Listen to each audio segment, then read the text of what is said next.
Okay.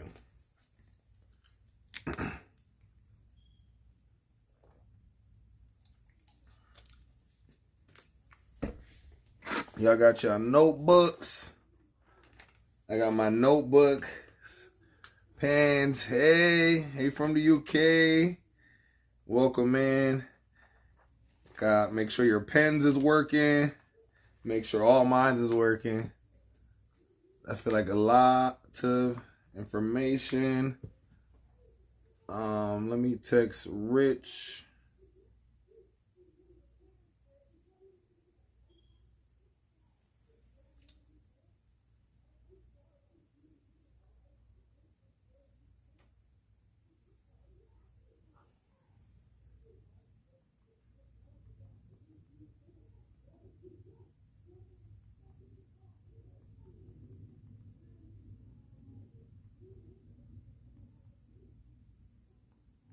All right. Just told Rich to send me a request. Is Rich live yet? Do you guys see? Let me see. Is Rich live? Tell him to send me a request. All right. All my pens is working. Got my water. Got my tequila. He is live? Tell him to send me a request. I don't see him on mine. And I just texted him. Tell him I just texted him.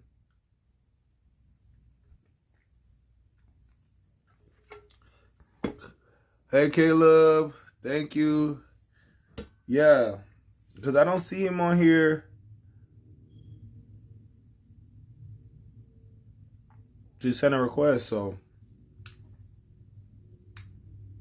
Hold on, y'all. I'll give a couple people some time to come in. Thank you. Thank you, Caleb. I got my questions here that we're going to go over with Rich B.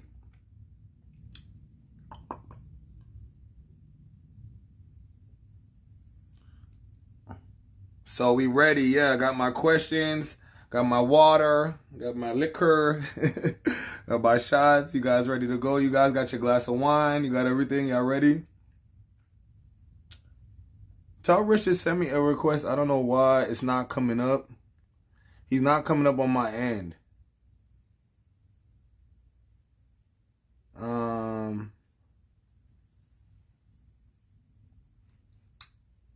12 p.m. in the UK. Lord.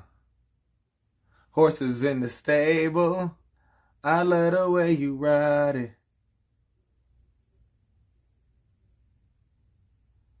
I don't know. How do I...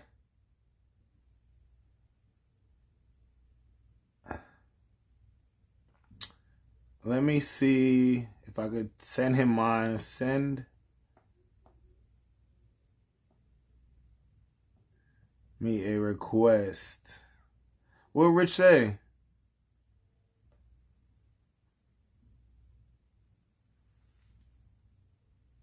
I don't see him on here.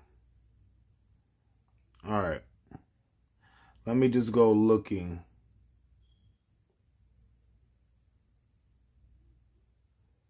It literally doesn't say Rich is online.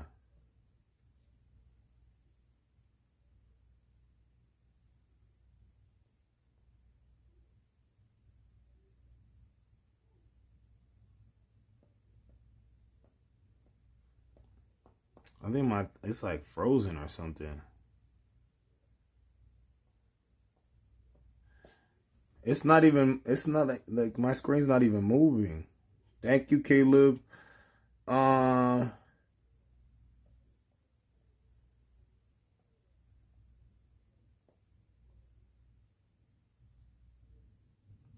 Should I come out and go back into it again? Using mature settings. Only the setting can be you're using the mature theme setting. Only creators using this can be invited. What mature feature?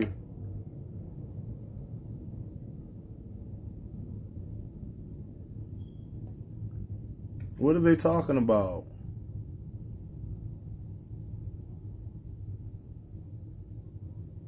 You can co-host with creators who consent is age protected. Huh. Let me go. Let me see Rich's live.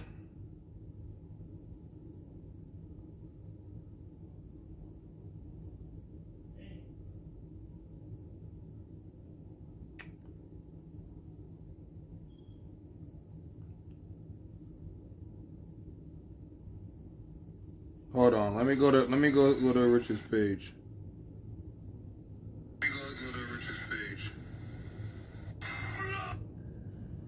I love the way you ride it, ride it.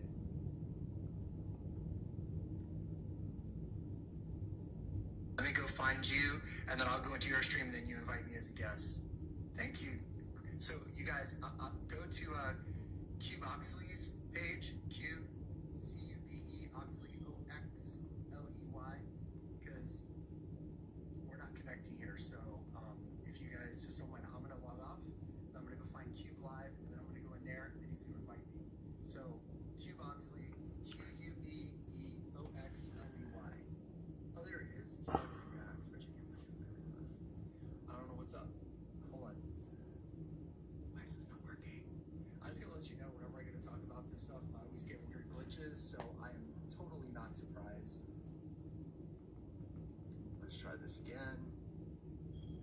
Invite.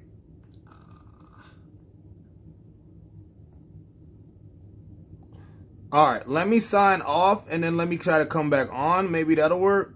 I don't know what to do.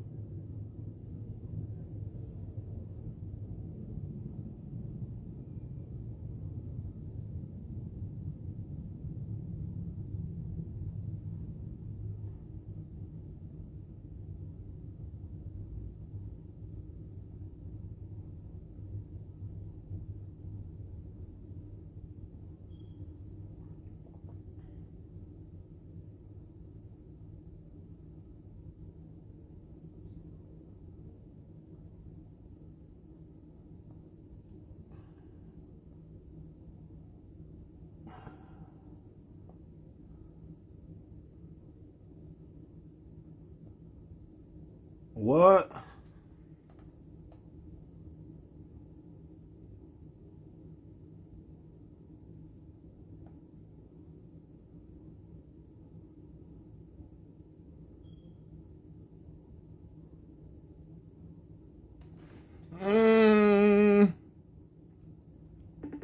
Let's see. Let's see. I'm gonna call Rich and see if I can figure this out. Oh, Rich, you're in here. I was just gonna call you.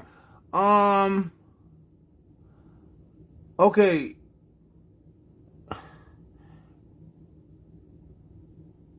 Let me see, because will it let you share the screen with me, or is it gonna make you small on the screen, Rich? Let's see. Yeah. It's not, I mean, it's gonna let us do a multi-guest live. But I don't think that's what we wanted to do. Rich, I can't hear you. I can hear you now. Yeah. Hey, what's up? What's up? I don't know why it's a multi-guest. I think it's because we couldn't figure out how to do the other one. I have no idea. The regular guest. But it was glitching all over the place for me. I'm sorry. No, it was for me too. When I went live, I like didn't even see you in there, but there was about 100 people in there. So hopefully, I told them to come over here. So hopefully they'll find us. Yeah, I came in on my other page and I was confused of what to do, but yeah, we made it. So looks like we made it. How you doing? Good. How you doing? I'm good. I mean, we're 8 minutes late, but that's not too bad. Every single time I try to do any of this kind of stuff, I get I get orbs flying in my face, stuff glitches. Right. TikTok said I had mature content and said you had to have mature content setting. I was like, I just got on live. What is mature about? I don't know what happened. Mature live content setting, it said out of nowhere. I'm pretty immature, so I don't know what that's all about. So yeah, they. Hopefully, I mean, I don't know how this works. If it just shows that I'm just on your live, or if people see me as live, I don't know how it works. So hopefully yeah, I think I see people coming in the chat. They can in the comments. I can't really see the comments though, so it says, "Can you change boxes?" That's what we're trying to figure out. how to do. They want to do the single screen boxes. Oh, I have no idea how to do that. I don't know, guys. We tried to do that first, and Rich wasn't coming up, and I wasn't coming up under his. So this is like the best way. Yeah. Sorry about that, guys. So it says Cube Oxley and it says join. I don't know. I mean, we're in here. People can hear us. It says change to co-host layout. Where's that at? Where is that at? Yeah, we're very new to live, guys. Sorry, guys. Live settings here. Let's go live settings. Hear your voice. No, we got that. No idea, you guys. I'm so sorry. Co-host? No, I only have 2 co-hosts coming up and they're unavailable. It says Rich doesn't come up under here. I know mine says you weren't available either, but I'm not really surprised about that. Yeah. We got the ops blocking us. Exactly. Yeah. So let's just get into it so we don't waste too much time. Absolutely. On this, we got lucky 77 people in here, so I had a couple hundred on mine. I'm sorry. I apologize. Hopefully some of them will figure out to come over here, but so we're here. Yes, guys. So a lot of you guys had a lot of questions. I mean, a lot of them Rich are going over in his like videos and his content, which is amazing. So please check that out if you haven't checked it out. So we're not gonna be really going over those questions because he already kind of answered them. So you guys can go back and answer the videos. So this is just random questions, not random, but in life, in the world that we had for Senor M. So the first question is, people talk about, we've seen giants before. So they want to know if other supernatural entities exist, dragons, werewolves, mermaids, fairies, and how they are connected. No problem. By the way, somebody said you have to do it. It's in your lower left of your screen, so I don't know if you see anything there. It says... Just before I answer that, but no, I'll get it's... to it just in case. No. It's not on my side either. No. Okay. No problem. We'll just stick with what we have. So, just some quick background. I think pretty much almost everybody in here probably has some kind of idea of what this conversation is about. But yeah, I've had a lot of supernatural stuff happen to me my entire life, and recently I kind of came into contact with somebody who goes by the name of Senor M, and met him. It was a weird situation. I won't spend a lot of time on that. Kind of freaked me out, to be honest with you, which is why I looked freaked out in one of the videos where people thought I was crying. I wasn't crying. It was just 150 degrees and I was sweating, and I felt like my nervous system had short-circuited. That's the best way to describe it. And now we've been in contact. Real quick, we've had a lot of conversations about a lot of things, and Cube has been gathering a bunch of questions that you all have asked from his viewers, from my followers and viewers as well. So as it relates to supernatural beings, and I got some notes just because some of the things that he said, I wouldn't remember how to say it. As Cube knows, Senor M talks in a very interesting sort of way. Not like how I talk, being from Brooklyn and Miami. So I asked him specifically, Q, I go, do dragons, werewolves, mermaids, fairies, and other supernatural beings exist? And he gave me a couple different answers, but the one that I wrote down that really made the most sense was he said, yes, some did walk this earth and others still do, some not of this earth and beneath it. He said, though it's not as you imagine them. Most were really never of this world to begin with. And then he gave me, there's a word that he used that I'm not allowed to disclose the word yet, but I'll just say it means realm or other area. Now, pause, because this will be a little confusing. I always tease, I told Cube, I'm more afraid of lawyers than I am of vampires. Yes, same. It's not a vampire by the classic word, but y'all have heard that, like, I have an NDA, and some people, Cube, because you've worked with celebrities, so pause right here. An NDA doesn't mean you can't talk about anything. Yeah. If Cube works with Drake might have him sign an NDA to say you can't, say my kids' names, you can't give my address or license plate numbers. You can't talk about personal relationships, like exactly. Mm-hmm. So there's certain things that I can't say, and there's certain like key things I'm not allowed to talk about yet. But he talked about other earthly. He called them heavenly realms, and he knows a lot more about the Bible than anybody I've ever met in my life. Just absolutely, because he'll give me Bible verses. I gave Cube a couple. I was like, look at this one. Yep. I think it was like Genesis 6 that talks about the Elohim. Yeah. And that's a Hebrew word, right? Have you ever heard that word, Cube, the Elohim? No, So I haven't. Elohim in Hebrew means God or gods. Okay. So there's a part in Genesis where God talks and he says that he's speaking to the other Elohim and talking to them.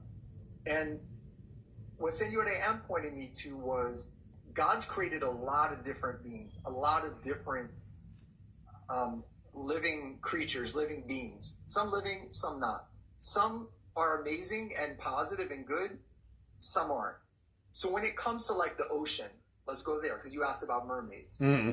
Absolutely, he said there's civilizations for sure that are of the ocean. Now he says of the ocean. Mm-hmm. So whenever he said that, because he speaks like 9 languages, so whenever he says things like of the ocean, I'm like my ignorant self that speaks 1.5 languages.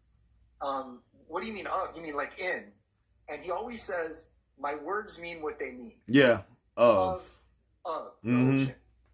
How I'm starting to understand this, you all, is that within our world, there are different sort of, for lack of a better word, like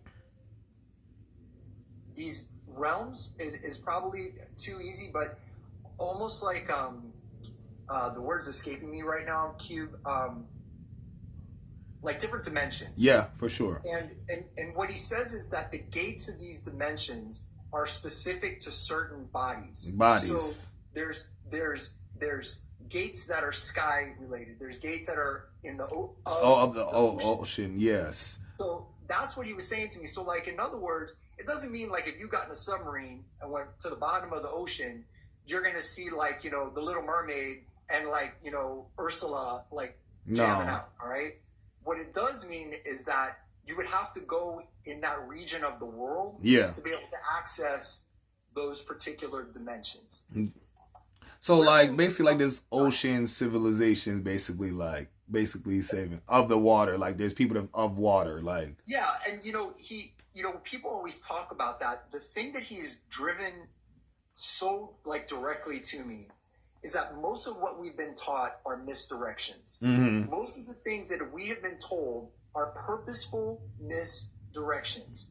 Listen, you don't have to be a conspiracy theorist to understand that most of the conspiracies we thought were conspiracies weren't conspiracies. All right? Exactly. So he said that in history, there's a lot that's been hidden, but that is known to a few. And it's not because it's occult in the sense that they're withholding it. Some are not withholding it for nefarious, bad reasons, but some are. And that, remember, one of the things somebody asked me about was wars and politics, and I'm not going to get into that. But he had the most interesting quote. He said, I pay attention to the tides, not the ships. Let me write that down. That's a bar. I was like, whoa. So in other words, the stuff that happens on the surface, it comes and goes, man. But the tides are a whole different thing. Yeah. And that's why a lot of the times, like, the people that have come at me the most, this is fascinating. So I came up with a term that Cube, can I share my term? Yes, tell them, because I love it. I use it now. Paranormal Karens, mm-hmm. All right? So the paranormal Karens are the people who are as rigid in their beliefs as the people who they are so against. Like, they're so against people that are Christians, or they're so against people that are Buddhists or Hindus or Islam or whatever. They're so rigid, they don't see it, but they think they're free thinkers, but they're more rigid than anybody else. So if you should dare talk about anything they deem supernatural, they come at you if it's not within their frame of reference or their books that they've read. Mm-hmm. And they're the ones that get the most upset about it. They do it all the time. They call themselves a witch. And she was like, you're talking about God too much and the Bible too much. We don't need to bring religion into this. I'm like, says who? Like, says you? Says some book you read in a crystal bookstore? So, like, now... Exactly. I don't know everything. So, he just basically said there's a lot of stuff that's been put out that a lot of people are holding on to, and they think it's truth, but it's not. Yeah. It's not. And so, stuff about werewolves and mermaids and all these kinds of things, he said that those are sometimes titles that are developed to misdirect you away from what those beings actually are. Like he said, there's no beasts that turn into wolves in the moonlight when they get bit by another one. He's like, that's completely made up. That does, he said, to his knowledge, it doesn't exist. But he said, he spoke about what sounded like to me skinwalkers. Yeah. And he talked about there. But he said there's lots of different... Just like there's lots of different people. Yeah. There's lots of different supernatural beings. Of course, yeah. Of course, definitely. So I think that definitely covers that whole first question. Let me see in the comments. Do you guys have anything to say, or before we move on to the second question? Before I find okay, I think we're good. Senior M is probably super handsome. I'm crying. You guys are hilarious. I would definitely describe him from like my perspective. I wish I could show you a picture of him, and to my knowledge, I mean, he's got paintings of himself. I don't know if I saw photographs, but I'm pretty sure he's got mirrors in his house. So like all that stuff, like, is fake. Like, can't see himself in a mirror. He didn't have fangs. He's not like that kind of. But I would say he's a really good-looking guy. He kind of reminded me, but this sounds so stupid, because he doesn't really look like this guy, but he kind of reminded me a little bit of the actor that plays Doctor Strange, which I know sounds stupid, but not that extreme, not that exaggerated, and more dark skin, more almost more Middle Eastern Italian kind of vibe. Okay. So, they're so funny. They're just like, does he look like David Beckham? No. So he's a good looking guy. It's funny because like he looks to be, you know, those people that you can't really pin their age. Yeah. You know, they tell you their age. Like, I'm 58. I assume I look 58, so I assume I look my age. No, Rich, you're Jack. You don't look 58. I said in my video, I'm like, did you guys notice how Jack Rich is? Like, what? That's been, hey man, I gotta tell you something. I've changed a lot of, thank you. God bless you. Thank you for saying that. I've learned a lot about some different ways of eating and some different, I want to share that with this audience too by the time we're done. Thank you. For sure. He's one of these people, it's very hard to pin his age. His voice sounds old. This is how I describe it. Cube, I'm going to start sounding like him now. His voice sounds old. His eyes look young. Does that make any kind of sense? Yes, it does. It does. But yeah, a little bit of him is turning into you. You're starting to talk like him. I love that though. I wish. Okay, so we moved on to question 2, guys. So they want to know, what are the pyramids really and who actually built them? So that's a great question. That intrigued me. I was like, ooh, the pyramids definitely have some type of purpose. So what is it? There was a couple of things he told me, again, and I'm just going to put this out there, like we like to say, hypothetically. I'm still learning this, and for all I know, I'm being pumped to like prank crazy. Yeah, but me for too. The fact when he gives me stuff and he says, "Here, go look it up, go research this, go read about this." Pause. Like I said to him, "Oh, was all this stuff destroyed in the fire of the library in Alexandria?" And he started laughing. I said, "Why are you laughing?" He goes, "What do you mean the fire?" And I said, "Well, we all know this. What history told us. The library in Alexandria was destroyed in fire." He goes, "No, it wasn't." There was multiple things that happened. There was invasions, and there was takeovers, and there was several fires, and there was an earthquake. He goes, it just deteriorated over time. He said, like memory, like everything else. Like the oldest rock you can find, if you run water on it for 1,000 years, it will deteriorate. Yeah, true. What he told me about the pyramids was fascinating. First, I just asked the question that we all have been asking since we watched the Discovery Channel. Right? Yeah. And I'm like, did aliens build it? Did they? Yeah. No. He said people built it. People. He said you have to understand that. Do you all know? Have you ever heard the expression? There is nothing new under the sun. Yeah. Okay. Do we know who said that? Who that's attributed? I don't know. To? My dad said it to me all growing up. Your dad was a smart man. He made an amazing son. But yeah. It was Solomon. Solomon. Wow. Who was given power over supernatural beings. Some believe in Islam they call them jinns. In Judeo-Christianity we call them demons. But Solomon said that, and Signore M pointed me to where he said that, and he said, "You think technology is new?" He said, "It's just your technology." Yeah. He goes, there was technology before your technology, was some of it better than yours. First of all, he said it was built, but it had more to do, it wasn't a, he used the term, he said it was not a tomb. Let me look exactly. He said, but ancient engines of geometry, resonance, and memory built by those who could command both matter and meaning. He said, your technology focuses on matter. Mm-hmm. He said the technology of other civilizations, he said, some of whom we cannot even remember to whisper their names. Mm-hmm. Their technology was about more about meaning than matter. So that's his poetic way. If I were to try to like translate, he's saying that they didn't build things so much for physical purposes. They built things for what they could do for meaning. Mm. They were connection points. They were ways to transfer energy, to transfer knowledge, and ways to connect to God. Mm. And you know, I don't think he was there, because I don't think he's that old. No, yeah. Knowledge that was passed down from him. That's how we describe them. But according to him, they were built by people, but they were built by people who possessed a technology that we have forgotten. Yeah. That in some ways was superior to ours. I don't know if y'all know this, but in the 1960s, Nippon, I don't know how you pronounce it in Japan, Nippon, in the 60s, tried to recreate building the Great Pyramid of Giza, but a smaller version of it. Exactly the same. They were unable to do it.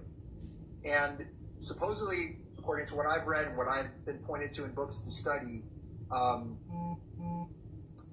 we still can't do it. Yeah. Somebody's asking what are some of the things that Senor Dan told me to research. He told me to read the biography of Leonardo da Vinci. He said any biography of Leonardo da Vinci. Mm-hmm. He said Leonardo holds a lot of the secrets. And he does. I made a joke. I said, like the Da Vinci Code? And he was like, the what? And I said, the Da Vinci Code. And he didn't know what that was. And I told him it was a book and it was a movie. And then he just laughed. And that was when he told me that in Da Vinci's painting of the Last Supper, and in it's a painting that has a French name, I can't remember, but also in the Mona Lisa, there's hidden symbols of a bull and of a lion, which points to the lineage that I'm connected to, who are not a big deal, not magical. I have no special powers other than that's what I'm connected to. And then I went down that rabbit hole of doing the research about those paintings. Speaking of like the pyramids, supposedly there's a period of time of a couple of years that Leonardo da Vinci disappears. There's no trace of him. Ooh. Research this yourself. I did. It's true. He came back, and when he came back, he was fascinated with painting things that were of Egyptian nature. The Eye of Horus. He had to time travel, Rich. He had to, because I looked at the painting. I'm like, how would he seen inside of the pyramid? The doors were exact, and those times he couldn't have known. Like, he had to time travel. If he didn't time travel, he was brought there, and somebody much older than him told him things. For sure. Shared things with him. Yeah. Remember, you guys, back in the Middle Ages and in the era of the Renaissance and before that, things supernatural were just considered everyday conversations. There was no even hesitation in their mind about spirits and light and energies and beings and angels. That was just day-to-day stuff. For us, we feel like we're too sophisticated for that. So I would not be surprised. But yeah, that was some of the things that he told me to research. But that was what he said about the pyramids. He said that their purpose was for meaning, resonance, energy, and connection to God. That makes sense, because the stars, it's all aligned with the stars, and people thought that was really freaky. Like, how do they know about the stars? But if they're lined up, with energy and the stars and God, it makes a lot more sense, and also if you think about it, it's very difficult to build something that aligns with something above it if you can't see that thing from above. Yeah. Exactly. Yeah. You have to be able to have that perspective. So how did they get that perspective? Yeah. How did they understand that? You have to look down to be able to understand this is here and that is there. It's very difficult to do that from the bottom. Yeah. Especially over a period of time. Because how did they know how the celestial bodies would move so things would line up? Exactly. So that's what he had. Advanced technology. And it said in caves and pyramids, there's helicopters on the walls, planes. I've seen them, like pictures of them. It was kind of scary to me, like drawn out, like helicopters. I've seen a car, bicycle. I was like, oh. He told me that there's things of this earth so old that the pharaohs forgot about them. Ooh. There's things of this earth so old that the pharaohs forgot about them. And I asked him, what do you mean of this earth? He said, well, of all the celestial bodies. And I was like, what does that mean? And he said, what do you think that means? And I was like, was there life on other planets like Mars and Jupiter? He said, what would be the purpose? He said, ask yourself this. What would be the purpose of a creator creating something to leave it empty? Would a creator make he said, would a creator put an easel in a room and put a canvas upon it and never paint upon it? True. He said, would an artist do that? No. I said, no. Yeah. He said, well, then that answers your question. That makes sense. That makes a lot of sense. Well, I definitely know there's life on Mars now. I know that was a lie for all these years. So that's good to know. Okay. So anybody want to touch on that? Do you guys have any questions about the pyramids, or just, do you guys want to move on? You guys are jumping around to different questions, and well, we went over dragons already. Well, you know, it's interesting. He did with dragons. It was kind of funny. I could have sworn I actually asked him about, because we talked about supernatural. I thought I did, because I've always loved dragons. Me too. Hold on. Obsessed. Pyramids, tarot cards. I mean, I was pulling a lot of questions from your followers and also mine. Yeah. Here's something just to leave off on the supernatural beings thing. Yeah. One other thing. Is that okay, Cube? If I yeah, so we can move on to the next one. Absolutely. He just said, I said, are there other, just in general, like when we were talking about dragons and all this, I love this and I wrote it down. He said, yes, there are things with no names that walk in mirrored hallways, in deserts at 3 a.m., in hospital basements. Some watch, some feed, some mourn, some are there to protect. Oof. That's what the man said. Yes. I love that. I love how Senor M talks. It's my favorite. All right, you know what, guys? We're going to take questions at the end so we can just get through all the questions, and then we'll just take, you guys just keep your questions to the end, all right? Because I don't want to keep... some great questions popping up. We'll make sure we get back to them. Absolutely. We're going to scroll back up. Yeah, absolutely. All right, so, because we might just go over your question anyway, so let's just move on. Can these supernatural beings procreate? Basically, do they have families? Let's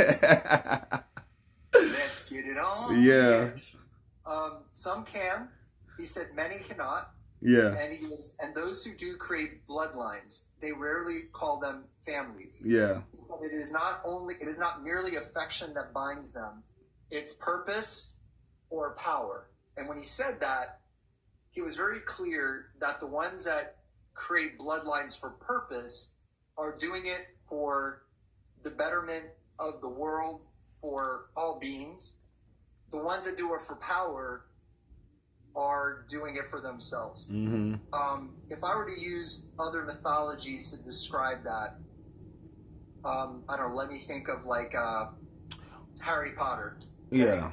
The Voldemort and all the black magicians were trying to seize power. Harry Potter gets the powerful wand, breaks it. This is no good for anybody, right? If you look at anything with the hero's journey, any hero's story, Luke Skywalker could have gone to the dark side, went to the other side, right? If you look at Lord of the Rings, there's Gandalf and there's Sauron, right? There's Darth Vader and there's Luke. There's always that balance in the universe. And according to him, he said that there's deep love, there's supernatural, at least, remember, he's human mixed with something else, so sort of a hybrid-ish. But he said some supernatural beings can procreate. He said many cannot. So he, because of where he comes from and kind of what his connection is, sometimes it's more like words that are like, he'll give me a word and then he'll tell me to look it up in Hebrew or find the Greek definition of it, and it takes me down these rabbit holes. but that was when he talked about the Elohim, which I tell everybody, just go look up what that means and what the root of that word is and how it's used in the Judeo-Christian Bible, but even how it's used in other texts. And that he said, sometimes these beings, these supernatural beings, will wear different masks to appeal to that culture. So, for example, Athena would have appealed to, Greco-Roman culture. Isis would have appealed to Egyptian. And forgive my ignorance if I don't go into others, but Mesopotamian, Babylonian, etc., that some of these Elohim or other beings that God made that were like him, but not at his level. So not to be blasphemous, because I believe in God, but if God was the Godfather, these would be other lesser godfathers of other families that he created. Some of them good, some of them not good, but they predated even what he called the first flood. Mm.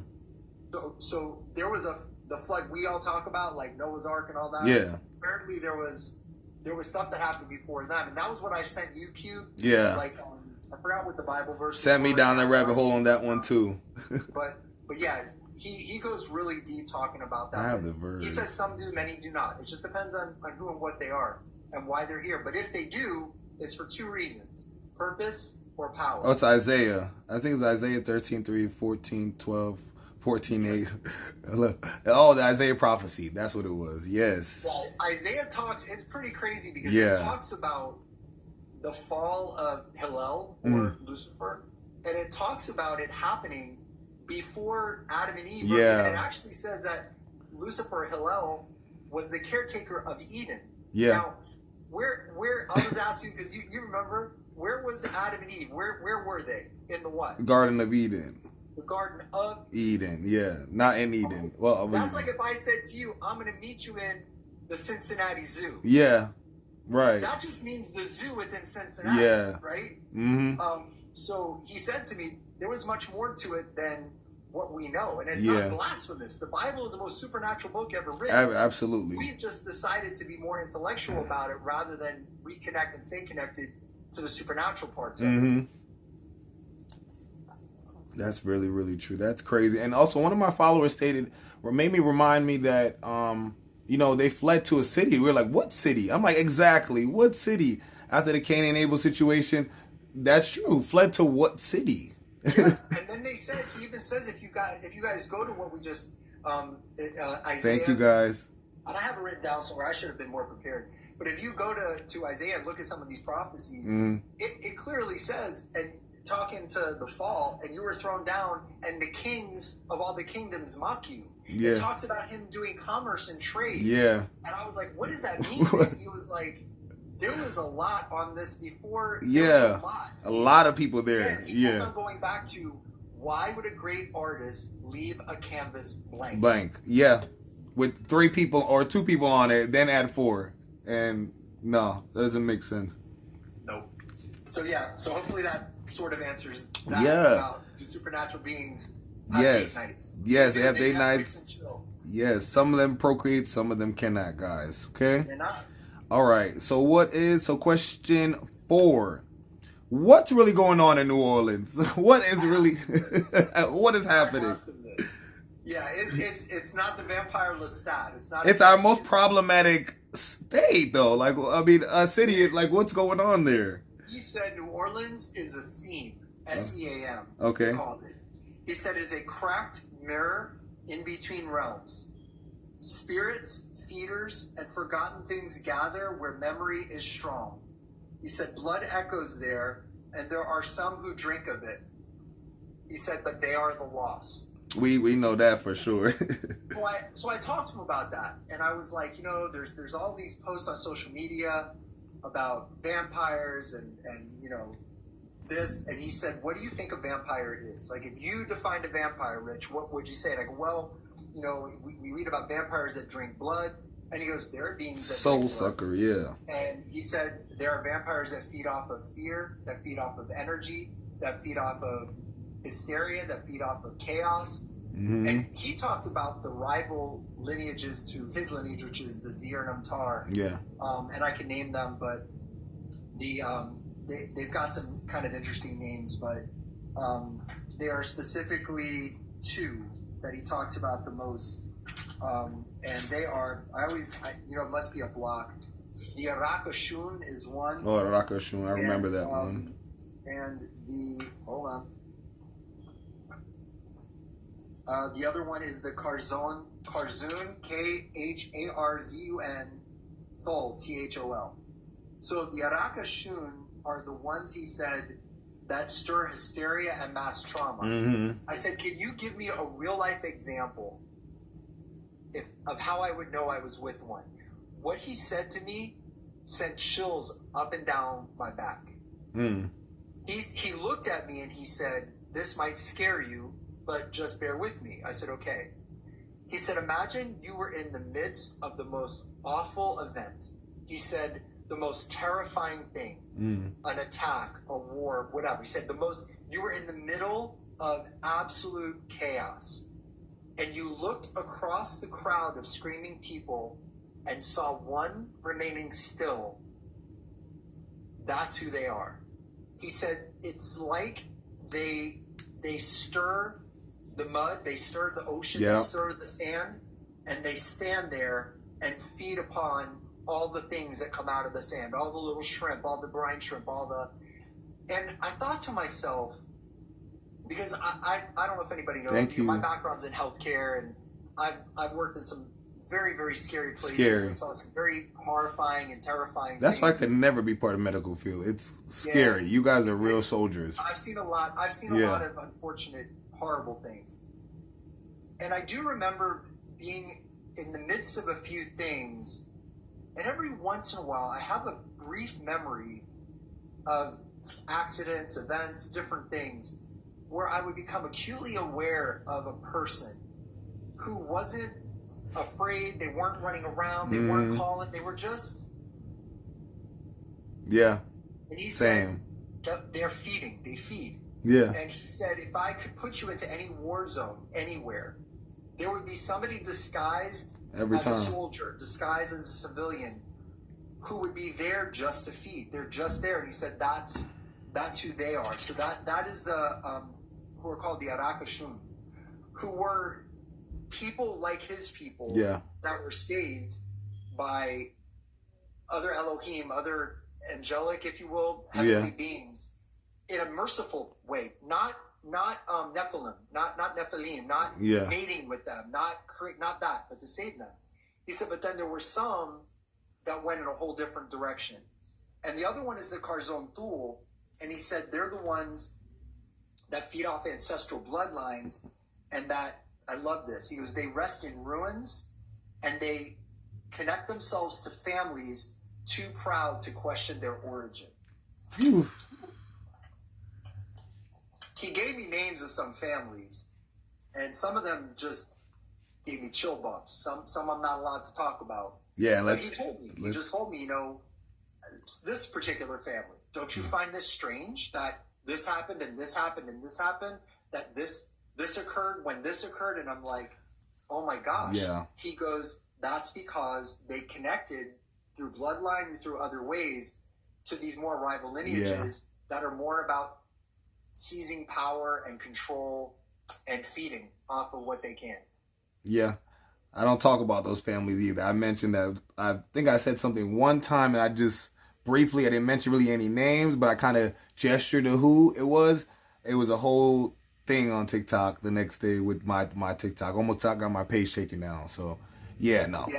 I had some weird things. A couple of years ago, I had somebody, I'll be vague. I had somebody try to commit a crime, and I was able to protect myself from that situation. And then later on, through all the legal stuff, the person it was as if nothing happened and everything just went away. And the DA was like, nah, we have no reason to go on. We lost the security camera footage. the police officer retired. The other one transferred departments. It was the weirdest Weird. thing. And I think it was something that was an attempt to do something to me, and somehow it just got thwarted. And then when I tried to do the real world stuff, it got shut down. Yeah. So I'll leave it at that. Yeah. Pretty But, crazy. yeah, I hope that answers that question. Yeah. Sorry, I'm going off on different paths, but No, you're good. I think we're staying on that. We're really on a good path. And just to add on to that, I don't know if I told you, Rich. I think I mentioned to you, but I was in an Afrobeat club. This is before I knew, that type of energy was going on in Europe and Africa, and it's big, So I was in an Afrobeat club, and I was just in the club, and I stopped and see everybody having a good time. One person, even though Afrobeat clubs is very high energy, is very fun. One person staring at me in a smirk, and I kind of just. And it was like, I don't know, we can transfer energy, kind of understand what each other say. So I kind of had that conversation like, hey, this is not, I'm not one of those people. You don't want those problems.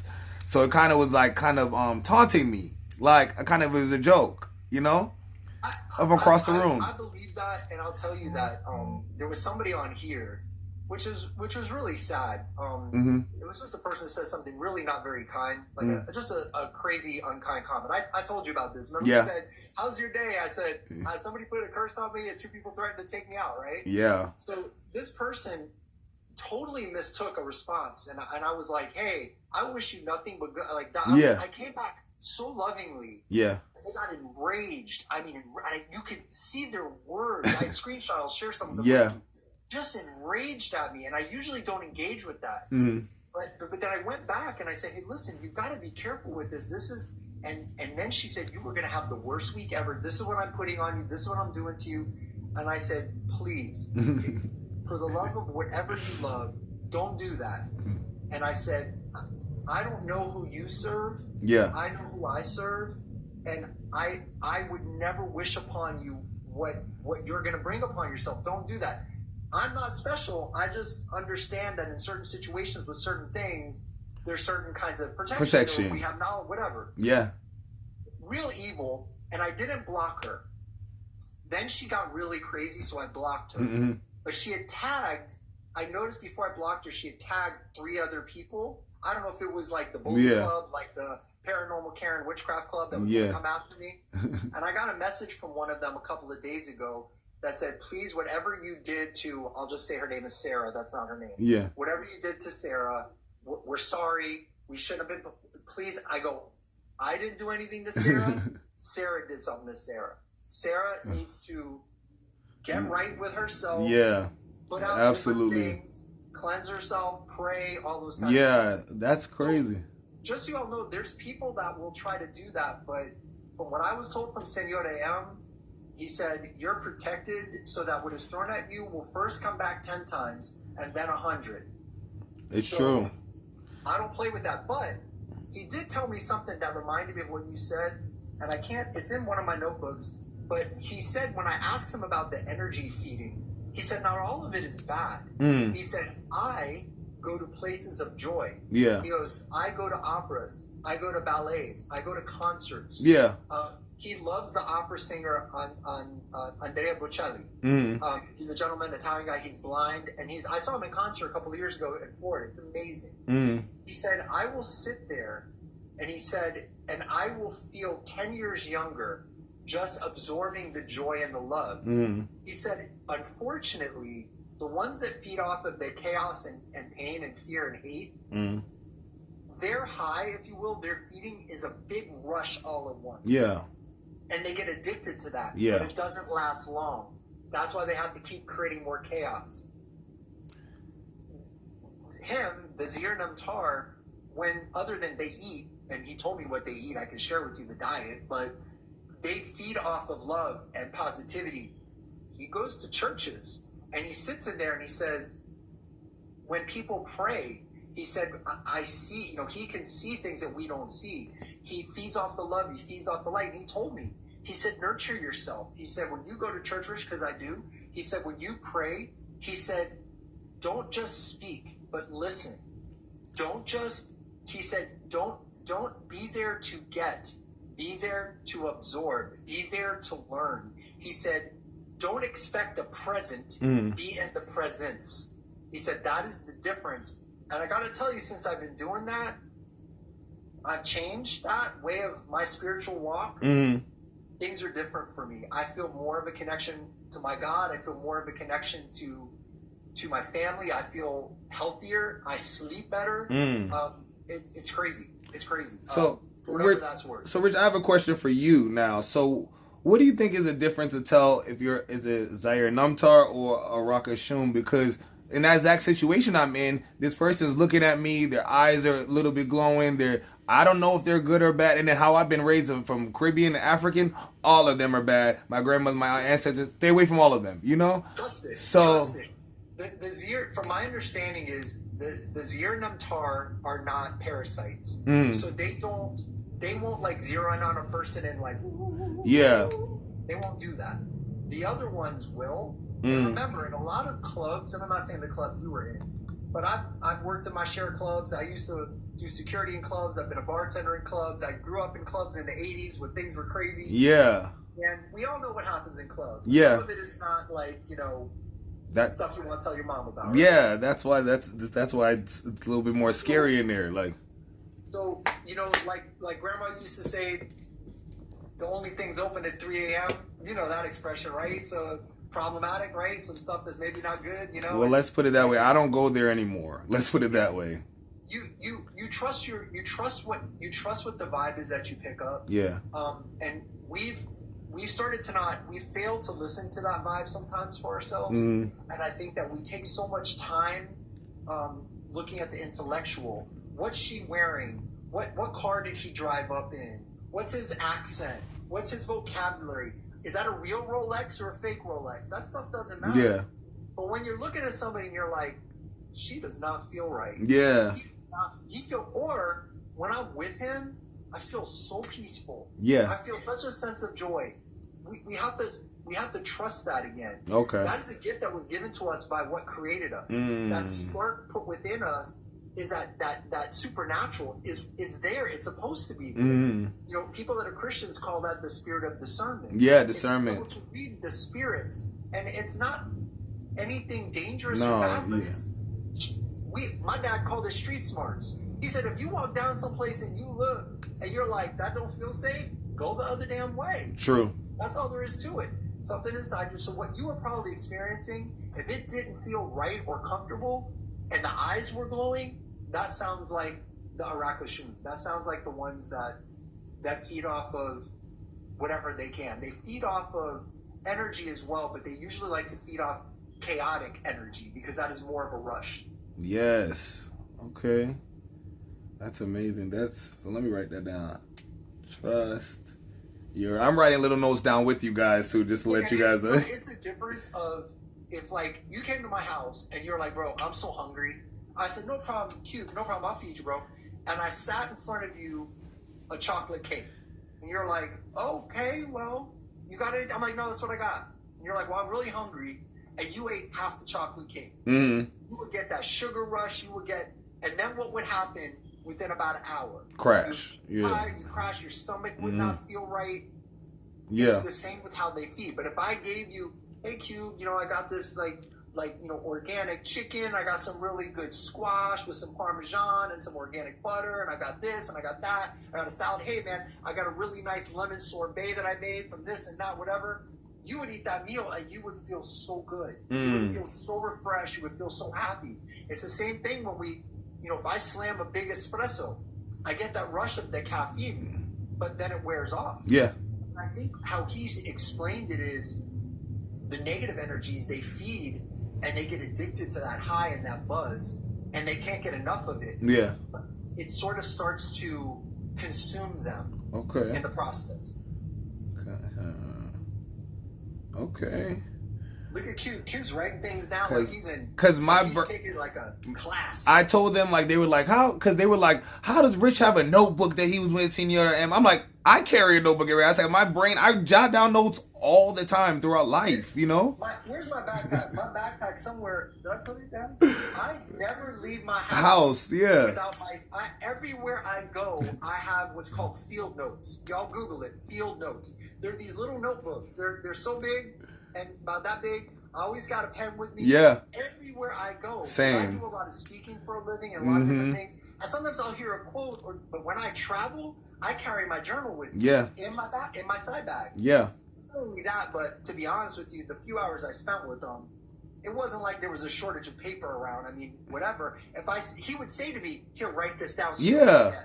You mentioned that in the video too. So, but I just love writing. Yeah. You run into me and I got my bag. Just say, "Let me see your notebook." I'll show you.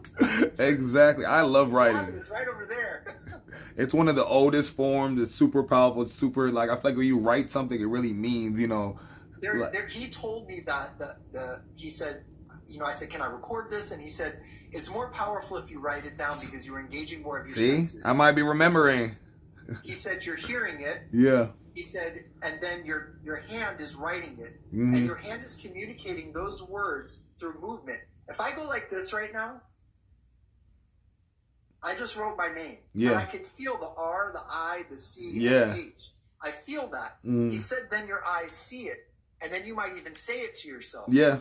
He said, we have gotten lazy in that we want everybody to do the work for us. Yeah. Because when I asked him, I go, can I look this up on AI or not? I don't really even know how to use the AI, whatever, the chat stuff, whatever it's called.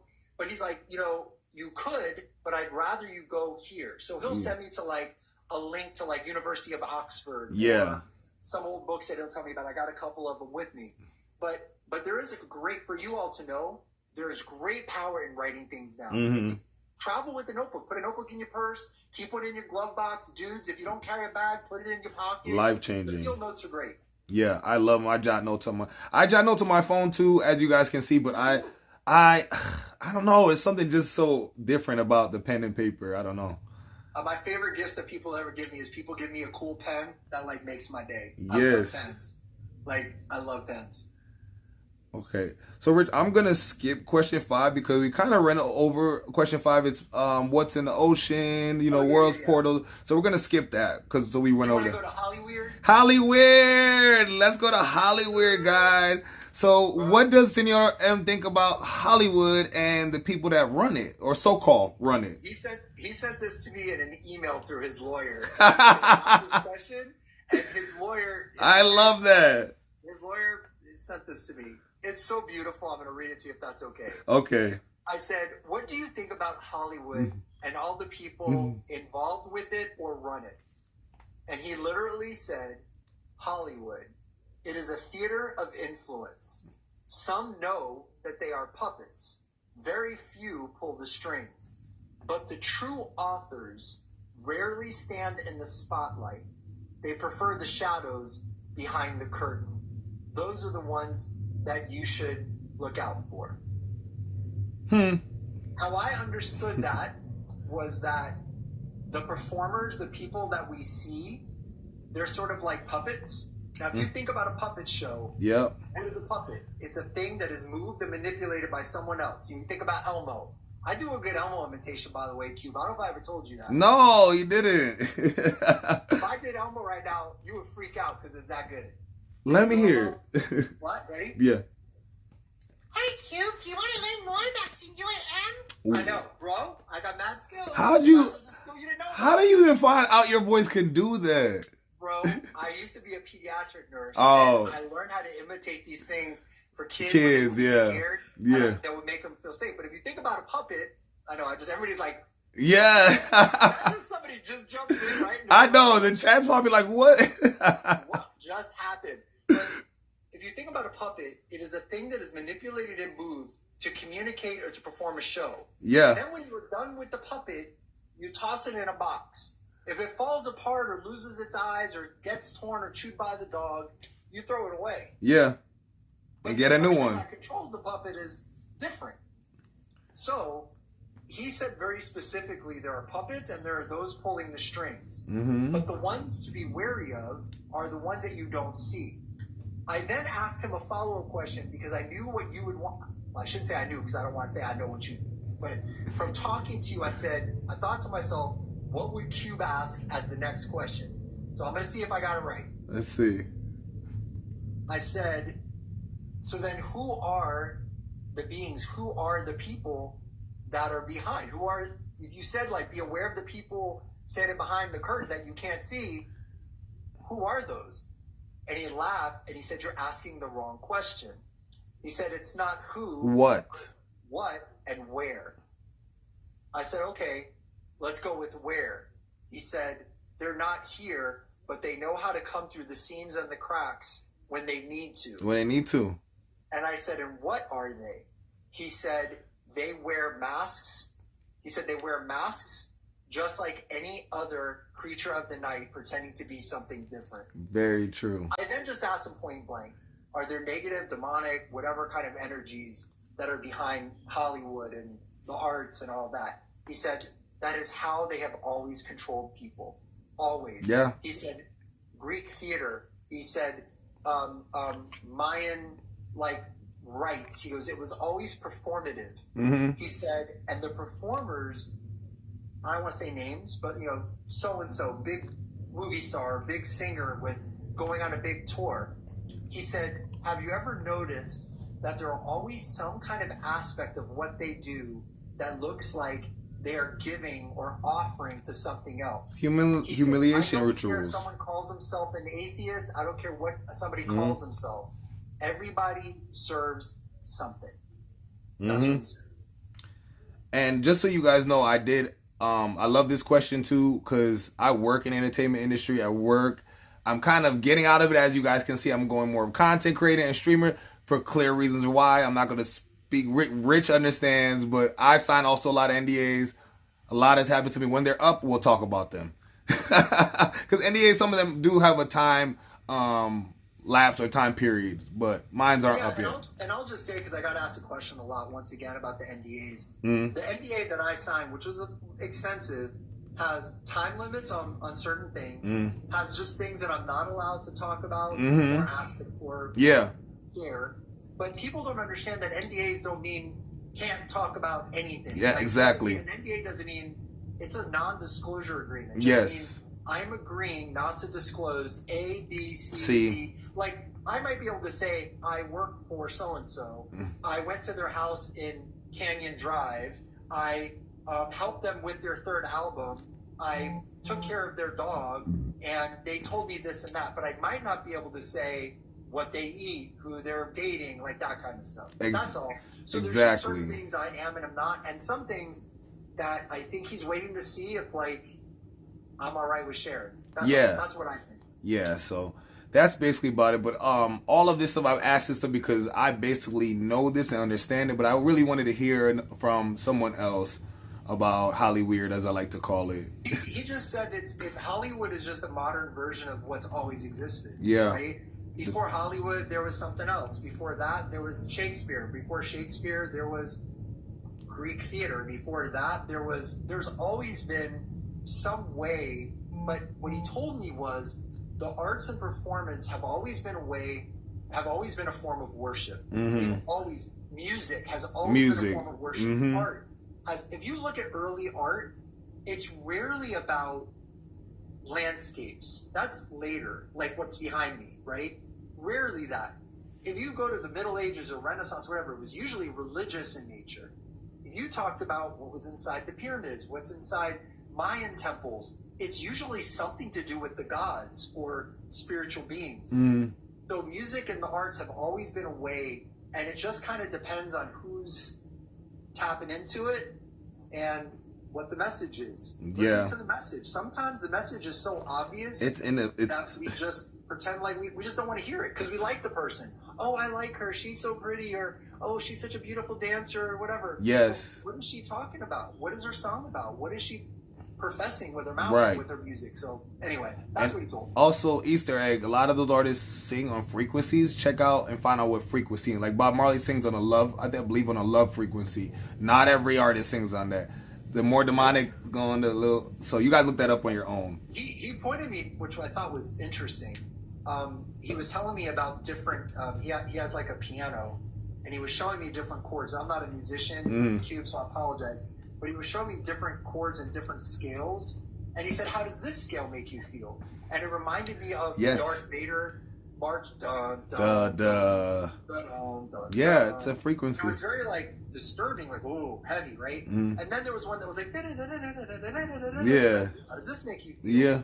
And he said, you only see certain spectrums and you only hear certain frequencies. But there are those who see spectrums you cannot see and hear frequencies that you cannot hear. And they know that those can heal or harm. It's very, very true. Like it's scary the power music has, but I'm And happy light, he showed you that. Light too. Yeah. He told me the sun is healthy. He told me red light is good, blue light is good. He said there's certain lights that we're told. He goes, there, he didn't have a fluorescent bulb in his home. He had chandeliers with light bulbs in them, and he had candles and stuff like that. But he told me, he said, he's giving me a lot of health input. He said, be very careful of the light that you allow, and be very careful of what you take into your body, because it all feeds what you are and who you are. And he said, remember, Rich, everything is made of something smaller. Atoms are made of neutrons, electrons, and protons. Proteins are made of amino acids. Everything is made of something smaller. And everything that you put inside of you or that you use to nourish yourself, everything in that is made of something smaller, and that makes up, he said, he called it the solar system of your being. He said, pay attention to that. I mean, he eats. I mean, I saw him eat. We ate together. I was only with him physically for a few hours, but he has fields of lemon trees and olive trees and vineyards and grows his own vegetables. I was able to take a picture of like the back of one of the farmhouses, but I couldn't really take a lot of other pictures, and I felt guilty, and I told them I took these pictures. They asked to see them. They only let me keep one. The others they asked me to delete. So like I said, I'm more afraid of lawyers than I'm super extra beings. But yeah. Oh, so let me add on to that, Rich. I don't know if you follow Tilo. He's a YouTuber, but he was in my country of Guyana, and like the indigenous in the rainforest, the indigenous people. He said there was a lemon big like this. Lemon. And they're like, he's like, I've never seen lemons that big. He's like, where do those come from? The guy goes like this. He goes, no, I'm just saying maybe people would want to know about lemons and fruit. And he's like, I was like, you lucky he let you YouTube that and post it. That's really scary, actually. But hey, I'm gonna leave it at that. You gotta bring in Diana. We gotta go lemon hunting. Yes, we gotta go. We have a lot of different fruits and vegetables you've never even seen or heard before. It's like literally like a different world, probably. It is. All right. Y'all, let me get to the next question. Okay, this one is an interesting one. What's the difference between people from like African descent, Caribbean? Why do they have all these spiritual encounters and all the time, constantly? I love that. So when I asked him that question, he laughed at me. And we were actually on the phone. That question, because I asked him, I wasn't with him when it was from you, actually. Yeah. I said, hey, my friend wants to know this. And he said, he goes, oh, my friend or you? I said, what do you mean you? He goes, you know where your people are from. Your people are from Sicily, right? I said, yeah. And he gave me a whole map of lineage, pointed me to these old books. I went online. I went to a college that's in my hometown, asked them through the library to research, found out a lot about my family line. My last name's very unusual. There's only about 100 people with my last name. And Sicily, if you look on a map where Sicily is, go right to the left and you see where Africa is. And he was like, he said, this is a great question for you. Not to say I'm African, but he said, your people have had a lot of connections with this. But he said, this is so beautiful. I'm glad you asked. He said this. I said, I was asked, why do people of African descent, including in the Caribbean, report some of the strongest spiritual encounters? One of the answers that he gave me was, because their blood remembers. And he always refers to blood, not literally like your serosanguinous blood, but like your aura or your energy. He says the rituals weren't lost, they were encrypted.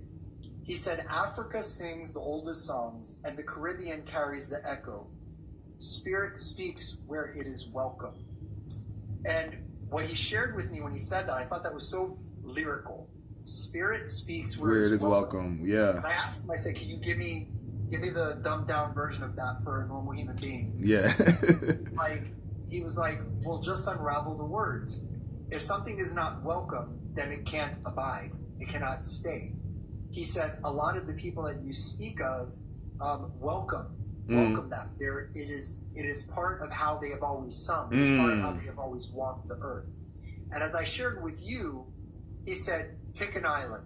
And I said, you know, I don't know, Jamaica or St. John's or whatever. And he said, all of those places, those people are hybrids of some of the oldest humans. Yeah. They're hybrids of Africans. They're hybrids of the indigenous people that somehow were there. He said, and they're ancestors of lines that were long forgotten. So if you go to his pre-Adamic, as they call it, meaning before Adam, even if you don't believe in Adam and Eve and whatever, just before what we know as civilization, he said there were civilizations here that the pharaohs couldn't even whisper about. In other words, the people that we would think were super ancient, it would be ancient to them. Yeah. They would know as little about it as we do. And he said some of those places within Africa, within these islands, he said some of those islands weren't islands at the time. Yeah. Some of them were part of larger land masses. So think about what would happen. True. If you took Australia and shook it really hard in an earthquake, and 3/4 of it went up here, 3/4 of it, and a bunch of it sailed away. Some of it went underwater, and there were some people that still survived on some of those masses. Yeah. And they stayed there over 100, 200, 500, 1,000, 2,000 years. That would just be where they lived. They wouldn't know we were once part of Australia. That would be forgotten. And he told me that there was kingdoms who have forgotten kingdoms who have forgotten kingdoms. Kingdoms forgotten, a lot of them, which we know that is true. We're finding a new king or queen every day, found all the time. Yeah. And if you think about how old Africa is, if you think about how old, you know, the world is, some places, some parts of the world where they go up to mountains and they find fossilized seashells. They're like, what would this do? What would these fossils that belong in the ocean be at a mountaintop? Well, that tells you that mountain was once not a mountain. It was once under the ocean. Exactly. So this is what he shared with me, and I don't know if that's like anything that's like breaking news to anybody. No, it's I feel like it's more like everybody kind of knew, but it wasn't where we, you know, it's not vocal. It's like how we feel. Like you say, the blood remembers. One of the things that we feel, but it's not being talked about. And going back to your Sicilian, I was thinking, I'm like, Sicilians are always so much darker than Italians. And if they're always quick to correct me. I'm Sicilian. I am not Italian. Like, and I'm just like, Sicily is an interesting place. Very. I just went to Sicily. Sicily was conquered by the Normans and the Greeks and the Romans and the Ottomans and just everybody. And their influence of their art and their culture and their language. Like if you go to Italy and you speak Italian and then you go to Sicily, they speak a form of Italian that's a different dialect. It's more of a Sicilian language. And like my mom was dark-skinned and dark brown eyes. Yes. My dad was medium-skinned with lighter eyes. I don't look really like anybody. Everybody in my family is usually kind of darker than I look completely different too in my family. Yeah, and I've got blue eyes, so I just, you know, I did the whole Ancestry.com. I'm Italian, but I've got some Middle Eastern, and I've got a little bit of Middle Eastern and a little bit of African mixed in there somewhere. But, you know, we're both from Brooklyn. If you're from Brooklyn, you know how the Italian and the Sicilian boys, they look like dark hair, dark skin, that thick accent, you know. So it's like the typical New Yorker boy look, actually. They talk like, all my cousins talk like this. Yeah. How you doing? All of them name is Tony or Paul, you know, something on those type of lines. But yes, that's amazing. Yeah, but I'm definitely, all my ancestors from Sicilian, but I'm fair skinned, blue eyes. It is what it is. I don't know. Maybe that's amazing. I don't know. See, find out every day. Okay, number 8, Rich. Vlad the Impaler. Fiction or non-fiction? Fact or false? He said both. He said Vlad was real. The legends are distorted, but not entirely not entirely false. He goes, so that you know, he was not like me, but he met those who were, and they left their mark. Okay. So he was a real person. We all know who he was. And he, you know, was an actual, you know, warrior and, you know, fought off, I think it was the Ottomans and He did some pretty intense things. He was called Vlad the Impaler because he impaled people and he did some scary things to scare off the ops. Yeah. And but he said that he was not a supernatural being. Okay, but, so he perpetuated that myth because it made him scarier to his enemies. It makes sense. A lot of people do that today, like, oh, I'm a vampire to sell music, or to do that kind of stuff. So it makes sense. I asked him about that. I said there's a Playboy Cardi look that people try to pull off, and it started when I was younger. We had I don't know if we called them goths. We called them punks, and then later on they were more goths. Like goths. I think we called them emo in my day. Emo, your day, goths in my day. He just said to me that styles come and go, but that doesn't really represent anything of his knowledge. Like he just like he talked to me about if you look at Egyptian paintings and the women would wear these very dark kind of things. Yeah. They were darker skinned. Some of them weren't. Yeah. And he said it's a fashion, but like I told him, like a lot of people that I've talked to on social media, they're like, I'm a vampire, I'm this, and they wearing black lipstick. Yeah, like, it's cool, it's great. No judgment. God bless. Like, love it, beautiful. Yeah, awesome. He said it doesn't really. My impression of his people and the people that were around him, I don't think that many of them were him. I think there was one or two because they gave me a different kind of energy, but they look like, and they were all sorts of races. To be honest, I said Middle Eastern looking, per se, Italian, Middle Eastern, but he had a person that was with him. It wasn't one of his employees. It looked like it was a person that he was friendly with or close to. And she was, I would have described her as looking of African descent, or certainly probably more like your complexion. Okay, yeah. But yeah, there was people. I didn't see anybody that was like freaky looking. Nobody that was like purple hair or purple eyes and glowing and nothing like that. They just look like really good looking people with nice clothes. No reptilians around, guys. No reptilians. No reptilians. At least not that I saw. Not there. Okay. This is one of my favorite questions too. Number 9. We're on number 9, guys. The council what isn't it? And can he tell us anything about his type of council? Absolutely. He said there's many councils, and then he said, but the council, like with a question mark, the main one. Goes, there are councils that are archivists of delay. There are some that are keepers of silence, and there are some that even I tread carefully where they whisper. He said, but they do not rule. They remember, and they at times interfere. And I said, is there a council like with the Zir Namtar? And he said, we are not that organized. I said, how many are you? And he thought for a while, and he said, not many.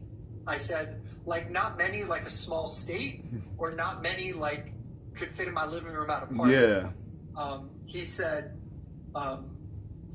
more like a large family with a large extended family. Okay. I took that to mean hundreds. It could be more. He was very specific, Zir Namtar. He doesn't know about the other entities and No. And he said that there are others that carry a similar, he called it a similar makeup or a similar, I'm going to use my own language. This wasn't his language.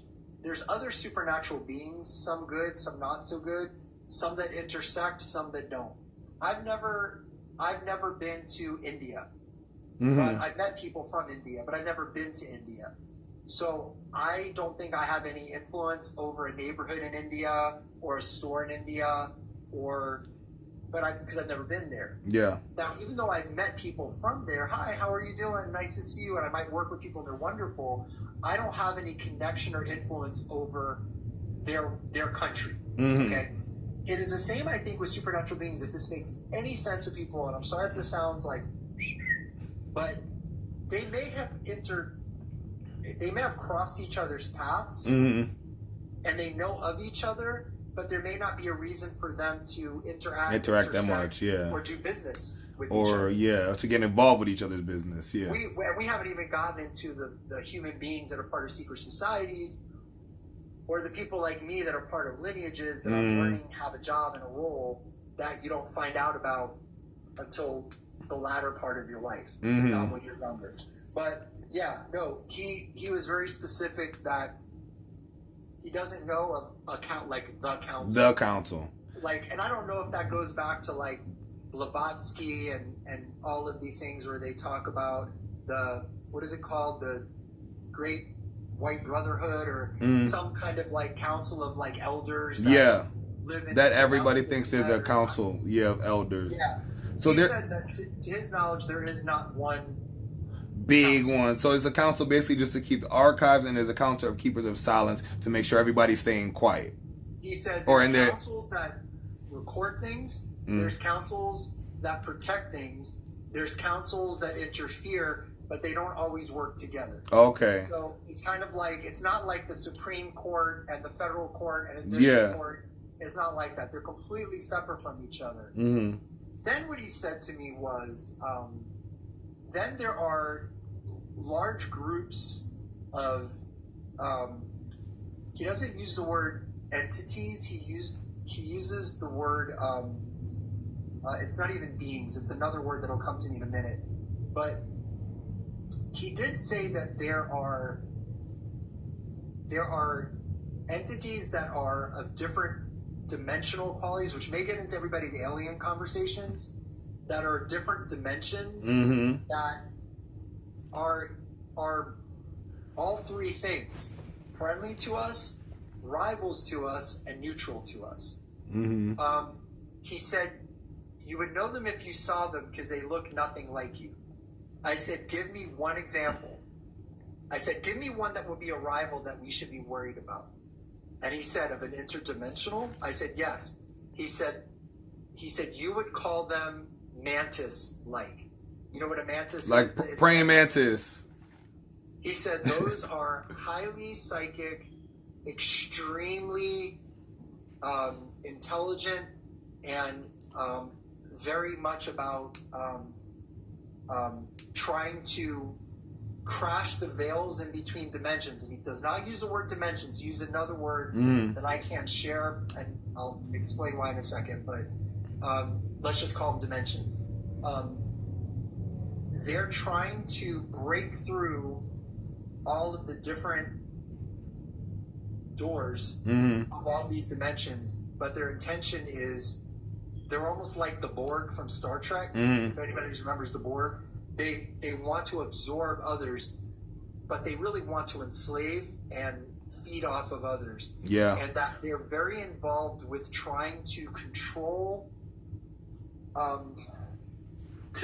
energies that are in our language. So like old gods, if you want to call them that. And they're trying to resurrect some of these old ancient beings to cause worship, because that would then give them something to feed off of. Yeah. My understanding was that, because I asked him about abductions, and he said that they are part of the abductions, but those that are abducted do not come back. So it was kind of, I don't have notes on that. There's a lot. It's like a lot of information. Yeah. Together. But he did share about different interdimensional worlds. He called them heavenly places, but they're not in the heavens. They're dimensional. There's portals and doors to them. Yeah, of course. Yeah, we can't go through them, but they can sometimes manifest here, and when they do, it's not good. Yeah. The mantis ones are. That's crazy. So do the mantis people, can they turn into like humanoid shape? Like how could we tell it's a mantis person or no? Yeah, he said that you see them in your dreams. He said you know what they are. He said, you would call them mantis, but they're insectoid-like. Their energy, Yeah. the way that they move. You know, if you ever look at an insect, have you ever noticed, Cube? Why are people afraid of spiders? I just think they just like unattractive. They are. Like that's why people don't really like them. But when people are afraid of like insects and bugs, people always say, "Ooh, I just don't like the way they move. Ooh, it creeps me out how they walk." Yeah. There's a reason for that. There's something inside of us that's deep inside of us that says, "This is wrong. This is not for me. This is against me." Whereas, you know, you see a puppy walk, you're like, or oh, a squirrel or anything walk, you don't feel any type of way. A cat, anything could be a bird, a duck. He said that the you know, he wasn't very specific about how they come here. Yeah. He did say though that he said all these things, like, because I asked him about, you know, my problem is sometimes like when I get with him, I get so overwhelmed. I ask so many questions at once, and he doesn't overwhelm. So he'll like just pick one part of what I ask and answer it, and then I'm like, I forget about the other stuff. Yeah. But I've thrown out like UFOs, da. I'm getting from him. There's just I'll ask more, but it's more other entities from other frequencies and dimensions more than it is from a planet, like a thing orbiting. For sure. He said it's more they can vibrate in and out, but that there's earthly beings or entities that would look like me and you that are here to just kind of, they're almost like Men in Black, I guess. I don't know. Yeah, Men in Black visitors, yeah. But they know that they fight against these, and he goes, there's been battles with them that have happened in the open, and people don't even realize it. Things that we think are other things are really them. That's what he said. True. And it's so crazy. I've always believed there's so many portals here, so many you just have to find them. My cousins literally in Louisiana used to go look for portals. They still do sometimes, just playing around jokingly. But I'm like, are you really joking? Just like, you know, just saying that like as kids. He reminded me one time, that it's so interesting you brought that up. You know, I grew up in Miami mostly, and he reminded me one time, he said, do you remember when you saw the swamp vibrate? And I was like, what? He goes, do you remember when you saw the swamp vibrate, reverberate? That's so weird. I saw that in Louisiana happen to me too. And go ahead, I'll let you finish. So that's so weird that you. We never talked about that. No. Well, I was on a field trip in, I don't know what grade, but it was back in the day when like they didn't care if alligators got you, just wandered off, right? And we were in the Everglades, and I remember we were on like this path, and me being me, I just kind of wandered off. Everyone went this way, I went that way. Something told me to go that way, and I found myself feeling like I was being watched. And I always thought it was just the heat, because you know, like you see the heat causes like that little But I literally saw like an area of the swamp pixelate. Yeah. But it pixelated in a very symmetrical, like a glitchy way. Yes. Not like heat, like but like this. And he was saying to me, it was geometrical, right? And I said yes. And that was one of the rabbit holes. Somebody asked in the chat, what did he tell you to look up? He said, look up sacred geometry. Yeah. So I started researching sacred geometry. Write down sacred geometry. And it's all these different shapes and angles, and that's a form of language and communication that the other dimensional beings use to access us and to sometimes use us, and we don't even realize it. So, pyramids, Merkabahs, all these different things. We're gonna be down a great rabbit hole after this. Awesome. You're gonna be like Easter Bunny rabbit. My poor book is like it's like my fourth notebook during the Senior to M situation. All right, question 10, guys. Are supernatural hunters real? And if so, who funds them? And I'll tell you, I had a prediction for this question. I had an answer, and I would have bet you Q. I would have bet you. I would have bet you a Benjamin that the answer was going to be no. No, right. Answer was yes. Yes. He said yes. And here's his answer, because I want to be very specific and not get this wrong. Yeah. Some are born into it. Others are forged by trauma. Funding parentheses, he said, governments dabble, Mm-hmm. but it's primarily private families with old grudges and older books. And older money. I knew it. Books. Old grudges and older books was the words he used. Older and older books. Wow. Books. He said it's usually private families with old grudges and older books, which then led me down that rabbit hole, which I think I have this entire notebook is filled with that conversation. Yeah, that's crazy. I don't know. Like, I'm still touching base on that. USB out and plug it in, and y'all could just get it. Like someone said, think Van Helsing. It is okay. Pause right there because I'm so glad that Melissa said that. Melissa, what he said to me in regards to things like Constantine. Remember the movie Constantine? Yes. Remember like The Love Matrix? It. Yes. Remember Van Helsing? Mm-hmm. Lord of the Rings, Harry Potter, Star Wars. He said, myth is created to hide truth. Absolutely. So when he said old families, old grudges, he was speaking about lineages. Lineages. I'm not getting into my lineage because I don't know if anybody's that interested. This is not about me. And somebody asked me, like, I'm not special. I'm literally. He is special. Don't let him. He is special. I am not special at all. But thank you. You're special. But he said that there are lineages who serve purposes. And he said some of the lineages are here more for power. And he said he made a joke. He said, would you notice if there was a beautiful bouquet of flowers on your dining room table? I said 100%. Because if you woke up in the morning and walked out into your home and there was a gigantic, beautiful flower display, I said I would. He said, then how would you react if the next morning you woke up and there was a completely different one? I said I would be shocked. Yeah. He said, then what would happen if the next day you woke up and he said, and Rich, these are, and he said, worth 2,000 pounds, or sorry, 2,000 euros. Yeah. He said, just huge. He said, there are those who have bouquets of flowers changed in their living room every day and don't notice. He wasn't saying it just meaning they're so rich they don't notice. That's too simple. I need y'all to think deep. That's very simple, yes. Walk through this world that things like that don't, it's not even, not that it's not important to them, it has no meaning to them. He said they're more looking at control and power and energy and growth and how to take and how to, he said, that's different.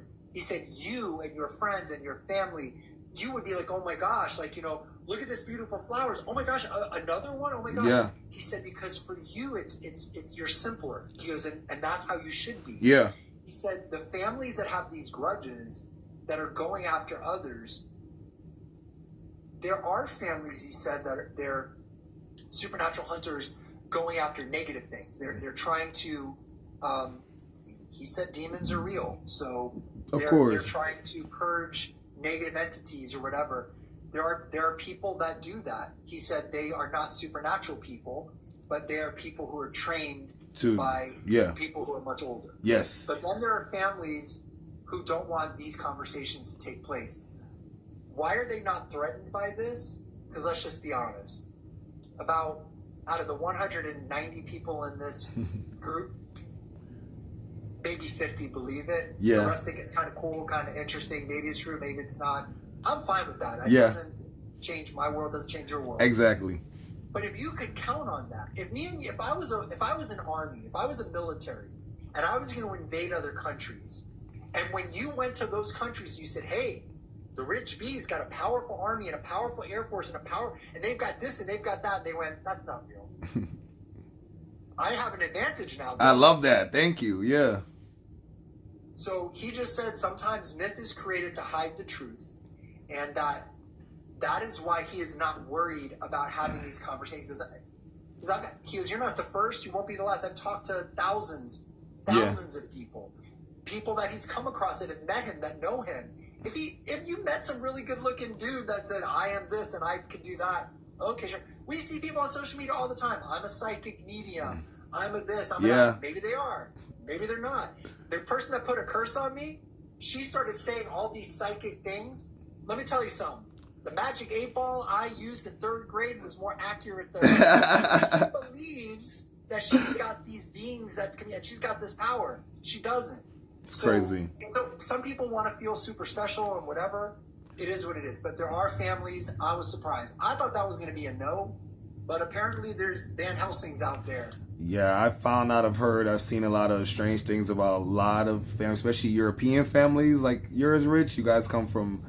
He told me that it is European lines and Middle Eastern lines. Yes. That have the longest grudges for some reason. They're the ones that have some connection. But they're all connected to older civilizations. Yeah, for sure. In the Middle East, in Africa, in the Near East, in Asia. We're all connected. So the one guy I follow, his family, he just found this like stuff in his grandmother's old house, but his family been part of this supernatural hunting little club for centuries starting from the Vatican. Allegedly, I don't want any problems. I mean, allegedly, but allegedly, my family line, and when I started researching my last name, because I was told that I come from a bunch of poor peasants from Sicily. Apparently, no. I did research. I found the links. I found the website. I had to get it translated from Italian to English. Yes. There's my last name in this old book, and I'm like, what? I even told my brother, and he was like, "Where should send me that? I never found that." Right. And I said, he goes, "Holy crap, that's true." And my brother's like in his 70s. Oh. And I was like, "Oh my gosh!" So I thought this was all a joke. And now all of a sudden I'm finding thank you. There's a connection. Yeah. And that the lineage has a purpose. My lineage has a purpose. I'm not a hunter. I'm not a mystic. I'm not whatever. But I can tell you that from the time I was a little kid, I can give you hundreds and hundreds and hundreds. Veronica, that's one of my follow. We love you, Veronica. Hundreds of supernatural and crazy things that have happened to me. That when they happen, I didn't believe them. Yeah, it's a lot. It's a lot, Rich. So it's a lot. Welcome to the rabbit hole. Okay, let's move on to the next question, guys. Okay, I feel like you went over this. Maybe we talked about it on the phone. But what is the moon really? Is it a satellite? Is it a base? A training ground? What exactly is the moon? You gave me the best answer. It makes so much sense to me. But it freaked me out too, because again, I think the moon's just the moon. Like it's a no. They showed a lot. It's not. He said the moon. It is a lock and a lantern. Natural in part, but modified entirely. It sees you, and sometimes it sings. So, I was like, can you please explain what it means to be a lock and a lantern? I love how he speaks. Question with a question. What's a lock do, Rich? I said a lock is something that hides something, stops you from going somewhere. He said, what's a lantern do? I said, it shines light. He goes, can they really explain how the moon functions, like what it does to the earth? And I'm sure there's people in here that understand the tides and the this and the that and all that, but it's a very complex thing that sometimes even scientists argue about.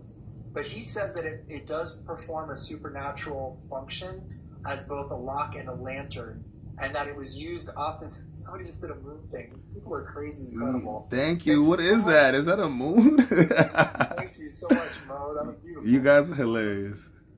But he said it was used as a waypoint, a guide point, so that people would know where they were going when they had to go beyond where we are. So, and then he said that it is modified. He said the dark side of the moon will be troublesome if it's ever discussed. Mm-hmm. So yeah, I heard a lot of interesting things about the moon. Allegedly, hypothetically speaking, I don't know if they're true. Well, ChatGPT, I asked her, and she's basically, I screenshotted it. She basically said the moon is artificial. Don't know why she said that, and it was made. Then secondly, I don't know if you heard of the Gaia app, Rich. It's an app full of military. You heard of it? if you guys ever heard, a bunch of military officials got the crowd. Military, like people that men were in the military, but they're exposing what happened in there. So one, he did say there was a training base on the moon, which he actually trained on himself, and they have like, you know, kind of like Captain America. They have like superhuman abilities that, so I thought that was super, super interesting. I had to delete that app, Rich, by the way, because I went down the craziest, longest rabbit hole. Crazy rabbit hole with the moon. Yeah. He told me that I made a joke to him one time when I said, you know, when we were talking about my lineage, I go, please tell me that I come from some like really rich royal family and right somewhere for me. I was joking around. He said, that's all gone. He said, but what's within you, what's in your blood, what's within your DNA, but he didn't say DNA, but that's what he kind of meant. He said there are those that are descendants of, and that was when he started talking about the Nephilim and the Watchers and all this kind of stuff. That's all apparently is, according to him, it's all true, but that there are and there always have been Captain America and Black Panther type superheroes. Yes. I said, can you tell me of where one in Western, because I'm not as knowledgeable. If you start talking to me about Babylonian and Egyptian, I don't know that diorama very much. I said, give it to me in like Western philosophy or Western beliefs. And he said, have you ever heard of David's Mighty Men? Here's a rabbit hole for you there, Cube. So King David apparently had basically a group of Navy SEAL type beings called his mighty men. It's in the Bible. Apparently, there are some who believe that these mighty men were descendants of the Nephilim. But they were Nephilim who had been redeemed and turned back to God, turned back to the Force on the right side of the Force. He said there are those like that still exist. Yeah. And that A, governments and militaries want them. Yeah. B, they're trying to use technologies to create them. C, that too. They've been given the abilities and technologies by forces that do not mean them well to create them, but ultimately will be their undoing. In other words, let's just put it into plain language. They've cut some deals with some beings who are not the good guys, and those beings are like, well, if you do this and that, then I'll give you this and this vial that could turn people into this and that, and they'll be faster and can see, it can remote view and da-da-da-da-da. And those agreements were cut with some people, and some of those agreements are, he said there's some actively trying to break those agreements, and that's where there's going to be some dust-ups coming up. They need to leave those people alone. That's why I'm trying to get out of Hollywood, guys. They won't because every kingdom has tried to, every powerful empire has tried to get some secret. If you go back to Nazi Germany, for example, why were they in the mountains of Tibet? They were. You could verify. This. Why were they literally like Indiana Jones? Why were they looking in tombs for the and Ark of the Covenant? This is all. It's been all declassified. You digging up bodies. Yeah, like there's a reason because they were trying to get communications and keys and portals and towers and Hitch. Somebody said Hitch. Yes. Yep. Okay. What? Let's go to the next question. I hope that clears a lot up for you guys. I know I'm probably causing more questions than I am answering. So. No, it's amazing. That's good. That's part of it. You know, we need to be questioning everything instead of being fed this knowledge. I say fed content at this point because you're fed content. This is what you should believe. This is they don't want to talk about it. Don't ask any questions. Move on with your life. I'm like, or it's like people get so rigid in their. There was a person that commented on one of my videos, and I mean her no ill will, and I wish her well, and I was tried to be calm and kind and respectful, but she identified herself as a witch and said that she was disconnecting with all of this stuff, and she spelled Christian with an X, Xtian, like she wouldn't say Christian. And then I asked her, I said, would you be okay if I called you an ex-itch? Do you call people that believe in Islam, they believe in ex-Islam, ex-Buddhists, or Ex-itch is hilarious. Ex-Hindus? Like, I'm like, why are you coming from a place of immediate disrespect? That's wild. By minimizing what someone else believes in, because you've decided that your terminology and your mythos and your whatever you want to call it, you've decided that's real. That's crazy. I've never heard anybody say that. It's like Xmas. It's like Christmas. It's like a way of kind of, but it's so disrespectful. Like, so I would disrespectful. Never do that. Like, no. if my friend was Hindu, and they were celebrating a Hindu Hindu celebration, I wouldn't give it a short nickname and block it. That would be so I would never do that. That's super. And then clearly she's not a real witch, because any witch I know believes in God and knows God is real. So I've asked him about witches, and he had a very long conversation about that. It wasn't a negative thing. No, the people that he knew to be witches were medicine healers. People that knew of herbs. Yes. And things of the earth. He goes, they knew which leaf would make you or break you. Yeah. Spiritual pharmacists, doctors, like spiritual good people. Like, I don't understand where we got off base, but hey, he said to me, and one of the things I know this is a different rabbit hole. I'll go back to your question. No, you're okay. But when I asked him about like curses and protection and all of this kind of stuff, where is that, man? What did I do with that? Of course I can't find it, because I want to look for it. Right, curses and protection. One second. Because I was asking about me, and why is he talking to me? And I said, look, I'm putting a lot of this stuff out there. Some people are coming at me. I said, am I spiritually protected other than what I need? He laughed, and he goes, more than you know. Mm-hmm. He said, you were born marked. Mm-hmm. What others would call black magic recoils from you. Curses rebound tenfold, then 100-fold. Mm-hmm. This is known among those who watch. Well, we saw this happen already in the past couple of days. And I asked him, how do other people know that? And he said, it's when you go still inside of yourself and you go into a place where you feel a sense of abundance and peace. If you can find that in yourself and you connect with God and you connect with that, you're protected. Mm-hmm. And people that mean you ill will, it's like he said it's like throwing he said it's like throwing, excuse the symbolism, it's how he said it. He said, imagine if you had chunks of ice and you threw it in a fire. What would happen to it? I said it would sizzle. He goes, that's what's going on. He said, now if you threw chunks of ice at another chunk of ice, it would crack it. He said, they can harm each other, they can't harm you. And when he said you, he didn't just mean me. He meant a lot of us. So, but I was asking specific to me. See? Oh, somebody says something about, Antonia said, think about the word mark. It has many meanings. If you reverse the letters or play with the letters, it has karma. Ooh. So, yeah, it's interesting. That's I love really cool, that. Thank you. I love that. That's cool. Okay, Rich. Now, this is one of my favorites. Is there life beyond the ice walls? Again, this is a question I thought was going to be, what? No. He said, he just smiled because we were... he smiles and laughs. He's literally laughing at me at this point. He's like, this kid has the craziest questions. So funny. He's like...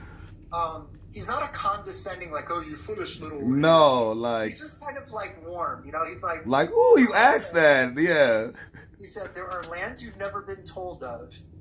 Beyond ice, beyond maps, beyond memory. He said, some call it myth, some call it exile. I heard of exile. I did hear exile land. I did hear that. That's the second time I've heard of that. He told me that there are entities that are imprisoned in high places, low places, cold places, and no places. That's so interesting. I don't know if you saw, there's a video. There's a guy that came from the ice wall. And he said, this is actually exile. And he'd been banished from beyond the ice wall and sent here. I believe it. That's so crazy to me. So I didn't really get into it because I didn't want to be down that rabbit hole yet until I'm You know, No, ready? but I remember I was like, that would be a good rap song. High places, low places.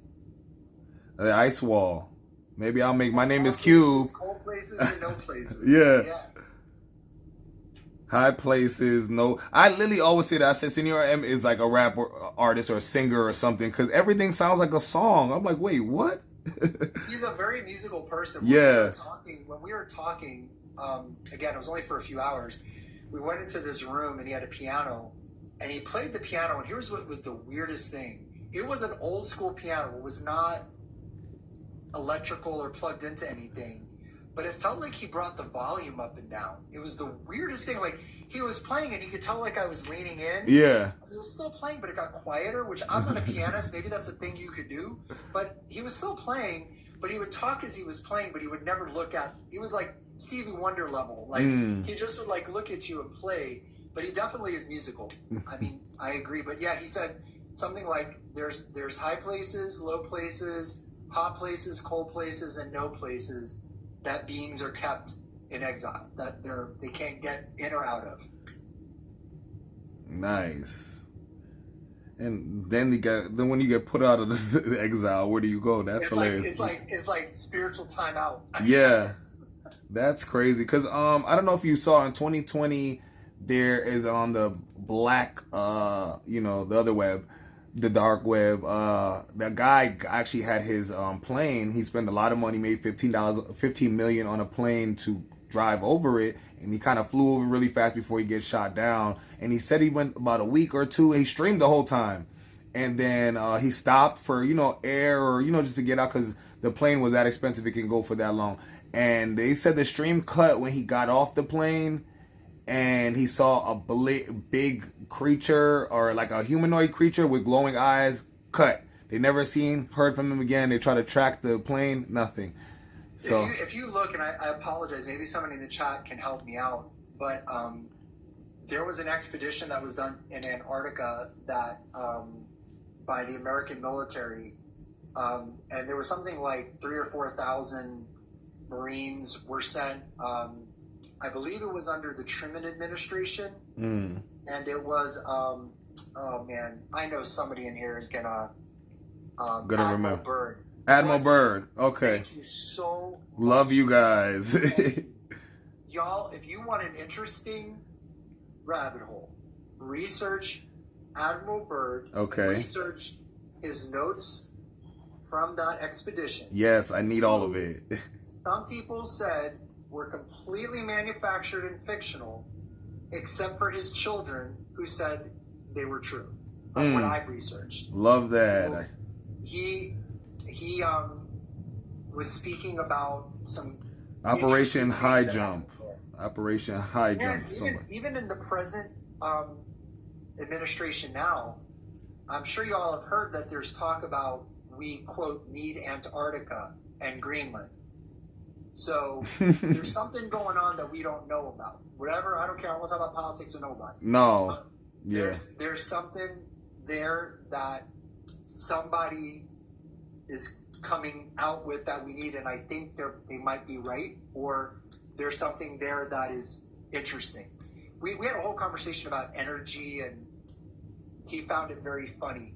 But that part, he said, probably in the next 10 to 20 years, we're going to see things that we only imagined, and that it's not mystical stuff. It's stuff that's just been hidden from us because it would make some people go broke. Okay. So I just wanted to write all that down so I go back and... Apparently there's stuff beyond the ice wall. Yes. I thought, again, that and with the Van Helsing stuff. So did I. Yeah. Have you read The People of the Land That Used to Be? No, but I will. Thank you. Thank you, Stacy. I'll check that out. Okay. So last question, guys. What are the actual powers and abilities that Zion Namtar have? Right. Again, this is going to be lyrical, but then I'll explain it. I think T. Mimi, I saw that you're asking that question. I'm not ignoring it. We're just trying to get through these questions. We're going to come back for sure, T. Mimi. Asking about what I'm remembering and what will change for me or them. Nice. I'll try to explain. Senor M said, the Zir Namtar write delay into destiny, while we can hold off death and blur timelines, we also can hide truths in plain sight. Our present rewrites possibility. We are scribes of impossible grace, and that they are pathways to understanding and ultimately to, he said, not hidden knowledge, because he said it's not hidden, but to help people kind of find that is already within them. So it's a very lyrical way of answering the question. He said, we write destiny into delay into destiny. We can hold off death and blur timelines. We can hide truths in plain sight. And our presence rewrites possibilities. We are scribes of impossible grace. So I kind of believe at the end of the day, what he is so hard for me to understand, and I'm the one that's supposed to explain it, and I feel like I fail miserably. I don't think you should feel like you failed. I think it's more they're asking, does he have super speed, super strength? Like, no, it's not really that cut and dry. It's more I of... think I appreciate that. Thanks for that. I think, I mean, I didn't see him like Edward Cullen, like zip across the room or anything. He didn't charm me with his eyes and hypnotize me. I feel like there is a extension of grace from them.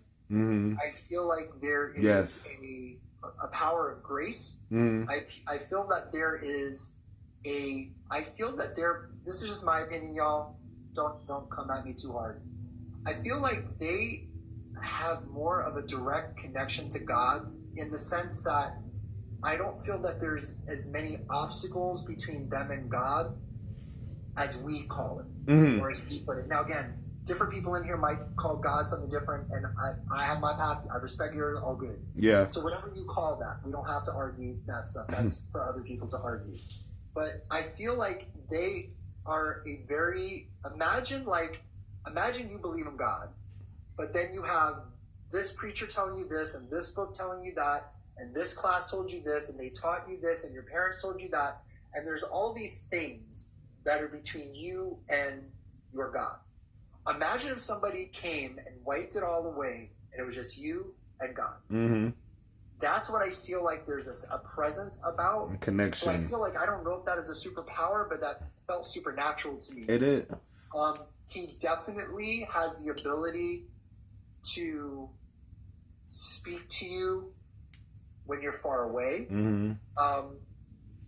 I think they can see things that are happening almost like remote viewing, sort of, because we've had conversations where he just effortlessly said, you know, and it was a sweet moment, like the plum you had this morning. And I'm like, I didn't have a plum this morning. So I don't think it's like a creepy thing. And I said to him, I asked him, you know, and I can answer this question, you know, I was taught that if a demon's a demon, you know, you're going to know, you call it what it is. I don't get that from him. No. I've been around demons. I've been around people who were oppressed by them. I've been in the presence of dark magic. I studied that stuff. When I was younger, I studied all of that.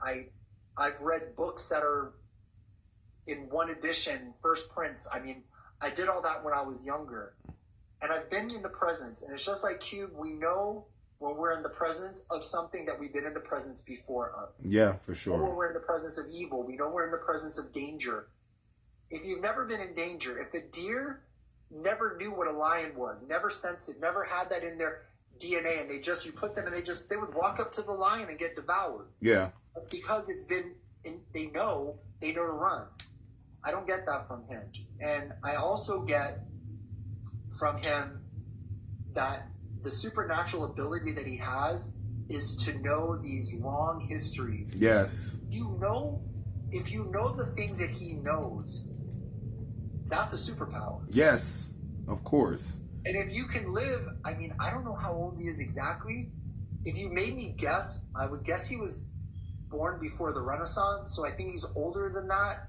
but somewhere around that. That would be my guess. I could be completely wrong. And then the fact Richie knows things about you that from a kid. Like, how would any normal person? Well, he knew stuff like, you know, somebody. I talked to a friend of mine who's been very heavily involved in deliverance ministry and all that kind of stuff. Just, I want to check myself. I'm always checking myself. I don't believe my own nonsense. I'm always like, is this real? Did that happen? Yeah. And, you know, one of the things he said is, remember, they believe, or people that study demonology believe, that the dark side only knows what happens in the past. They don't know what happens in the immediate or the future per se. Mm-hmm. So that was one thing that made me think, like, well, he knows some of the things that happened to me in the past. Mm-hmm. But there were things that he knew that happened in my past, but were not physical. Thank in you, other guys. words, a demon, let's say, my understanding is, could know that your grandmother was named Audrey. Yeah. Could disguise themselves as a person from the other side. I've done psychic medium stuff where I have nailed things 100%. Yeah. I could bring friends that could tell you. I told them that, and I don't know where it came from, but it never felt evil. He told me that even in the Bible, when I can't remember if it was Saul had gone to a seer, a witch, even though his law was all witches should be killed. Yeah. But he went to a witch, and she got scared when she realized it was King Saul. And he demanded to see Samuel, who had already passed, who was a prophet of his. Yeah. Well, supposedly, if you read the Bible, Samuel came to him. A lot of Christians don't want to talk about it. No, they're not. But that happened. Yeah. If you believe the Bible, you got to believe that. Yeah. So that means that on the positive sign, those that have passed can communicate to us. And the way I understood it was, if it brings you peace, if it brings you love, if it is good, if it heals you, it can't come from the bad guys. Mm-hmm. It can never come from the bad guys. If it makes you uncomfortable or wary or afraid or uneasy, pay attention. Yeah. But I think that's part of the things that he has. And I think, of course, they're not immortal, because he said even rocks can turn to sand. But I do think they live a very long time. For sure. See? It's a lot. I've been telling you guys for a little bit now. I think I made my own bookmark, Rich. Look at me. I made my own bookmark. All right, let me see. Let's go over some of you guys' questions. I know you guys have a million questions. We're just going to go over a few quickly, because that was the last of what I had down. Why do humans forget their past? Each time, each life. Okay, each past life, like reincarnation. That's a great question, but I feel like for me, Rich, I can literally remember my death. Like my car had went over the water. I've had that dream multiple times, and I didn't know for a long time. Like, I've been afraid to drive. To this day, if I go over a bridge of water, I'm nervous a little bit. And then to find out, later on that's how I passed. Was on the live before. So why do you think we forget each instead of remembering? What he told me is that, he's never spoken of previous lives. I believe that what he has spoken of is that we live in different, again, he doesn't use this word, he uses a different word that I'm not allowed to speak, so let me address that. There's a word that he uses to describe other dimensions. Yeah. Synonymous as dimensions, but it's a very specific word to him. And it's kind of like a code word. So it's kind of like, if I get a communication or an email, because I don't know if you call it a server, I'm so IT ignorant, but I log into something whenever I'm talking to him through his law firm or whatever you want to call them, his people. And that's the password. Got you. So that's why, it's a word that I've Googled it, never heard it, whatever. So we apparently, this is just him, so VPN? Again, is that he's it? got a different version, maybe other people different version. He said what you call live, different past lives, are not necessarily in time, because time is a very difficult thing for us to understand. Yeah. Interdimensional, oh man, this is what here's another rabbit hole for you, Q. Interdimensional beings don't calculate time the way we calculate time. It's not yesterday, today, tomorrow. It's not last year, 10 years ago, 20 years ago. It's all happening in this bubble, like you're inside a soap bubble, and it's all at once. Sometimes when we get a sense of having been somewhere before, we have been there before, but not in a past life. We've been there in another consciousness. So, like the multi-universe, like kind of that kind of how there's you, Million Rich, but different universe. I had to ask him how, because I have to put it into like my language. Yeah. And I go, are you saying there's like a multiverse? He was not familiar with the... Yeah, that's a new term today, but... You know, but he understood. He goes, well, if you mean that by these different, and he used his word, but we'll say dimensions. Yes. He said yes, and they don't happen in space-time. Yeah. They happen... So when you meet somebody and they feel very familiar, it's because you've been dealing with that person many times. Soulmates. Just in another place. Mm-hmm. When you go someplace and feel like I've been here before. Haven't you ever had a dream, y'all, where you woke up from that dream, and in the dream, you were in a different house with a different group of people, doing a different job, doing different things. But in that dream, it all felt very normal to you. When you woke up, you were like, what was that house? Who is that significant other? Who are those people you were tapping into? Those are people that are being allowed to go through these veils. And a lot of people who are the abduction stuff and all of that, that is both governments and other entities that are taking, they're getting into that. I can't go much more in that. There's people that have talked about it that know more about it than I do. Yeah, don't but go I too was far. told that there was some of that had happened to me when I was a kid. There's whole blank periods of time in my life and stories I'll tell my older brother, my mom and dad. My dad died when I was 23. My mom died a few years ago. But I would sit with my mom when she was 91, and I would ask her about this place and this place and this person. And she's like, that never happened. We never went there. And I thought she just forgot. So then I would go to my brother, and he would say, no, that never happened. So then I thought I was just misremembering it. And then I find a diary of mine from 1981 where I wrote about it. How could I write about something in the present that never happened? I wasn't creating it. I say that just because I feel like a lot of us, maybe you too, Q, have kind of like drifted in and out of that. Yeah, for sure. And I've learned over the last few years how to kind of manipulate that a little bit, and the last few months even more. Yeah. It's an interesting thing. But so just to add to that, a quick story. Around 9/11, something changed for me. I don't know what happened in the world, but I remember my life clearly before that. We all remember our life before. So I told, I'm from New York, so I told, my mom, oh, We remember we went to the Statue of Liberty. What island is it called? What do you call it? Ellis Island. Ellis Island. They call it Liberty Island now, and it was like, no, we've called it Liberty Island our whole life. It was like, I've never heard Liberty Island. I was like, we've always called it Ellis Island. It was like, no, we've always called it Liberty Island. And they said we also, at that time you could go to the top of it. They was like, no, you're not allowed to go to the top. I was like, what? They was like, no, you've never been. And I Googled it. You can't go to the top. I was like, wait. Yeah. What? I went there. I mean, I went to college in New York City. Yeah. And I remember walking to the Twin Towers, and there was the observation deck, and you go to the top. And I took pictures from all the sides.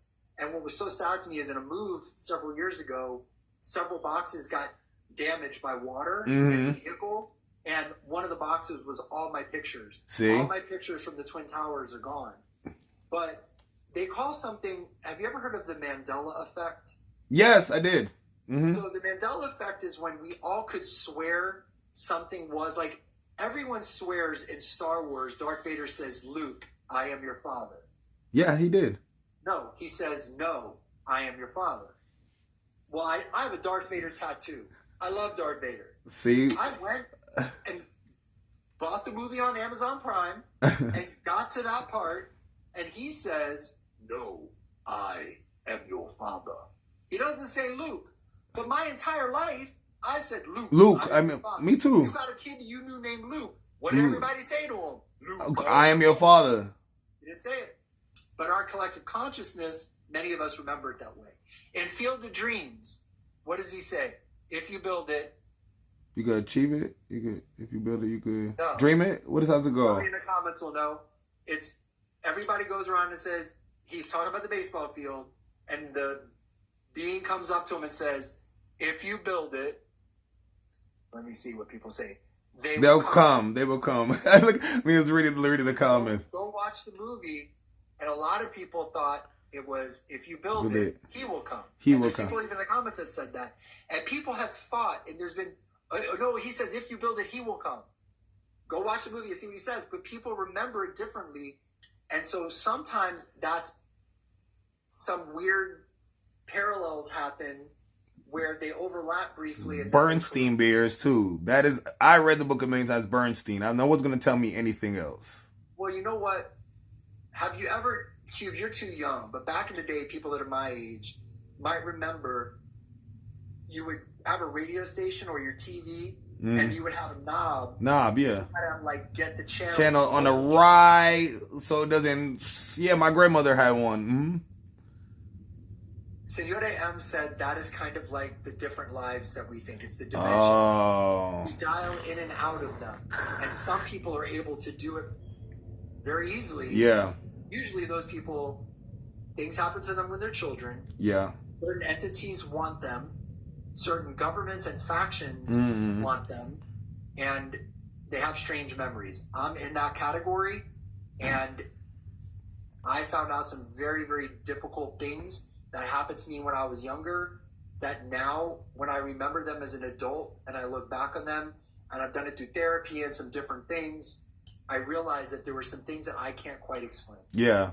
For example, I just remember this other conversation because you were telling me something. I don't want to bring it up on stream because you're still your person. I'm waiting for you to tell your own story. But I was hit by a car at 3 years old, like in the air, propelled, dropped to on top of a car, perfectly fine, alive. 8 years old, hit by a car again by my school bus driver, picking me up, hit me, boom. I remember hitting my shoulder, spinning, literally perfectly fine. I'm like, now today as an adult, that's a little weird. You don't think that's weird? Yeah. And it's funny because what he told me, because I've had near-death experiences a couple times. Having been in healthcare and doing what I've done, I've been around a lot of death. Yeah. I've been around a lot of people who before passing communicated things to me, and then after passing communicated things to me. And it's an honor and a privilege, and it's beautiful. And I was hit by a bus when I was a kid. It was a city bus. What? We both were hit by buses? Yeah, a city bus. You had a school bus. That's worse. Yeah, your bus is bigger than my bus. Mine's a yellow bus. Bigger, but your bus was way worse. Yeah. That person's supposed to look out for the kids. Yeah, it's okay. We sued the school district. It's okay. Good for you. My parents didn't sue nobody. I didn't get nothing from my mom sued the city and everybody. She sued everybody. I got my nose broken and a concussion. That's all I got. I left the hospital the same day. I was playing Mario Kart. Remember Mario? In the hospital. I didn't even go to the hospital. My parents were like, walk it off. I had to be resuscitated.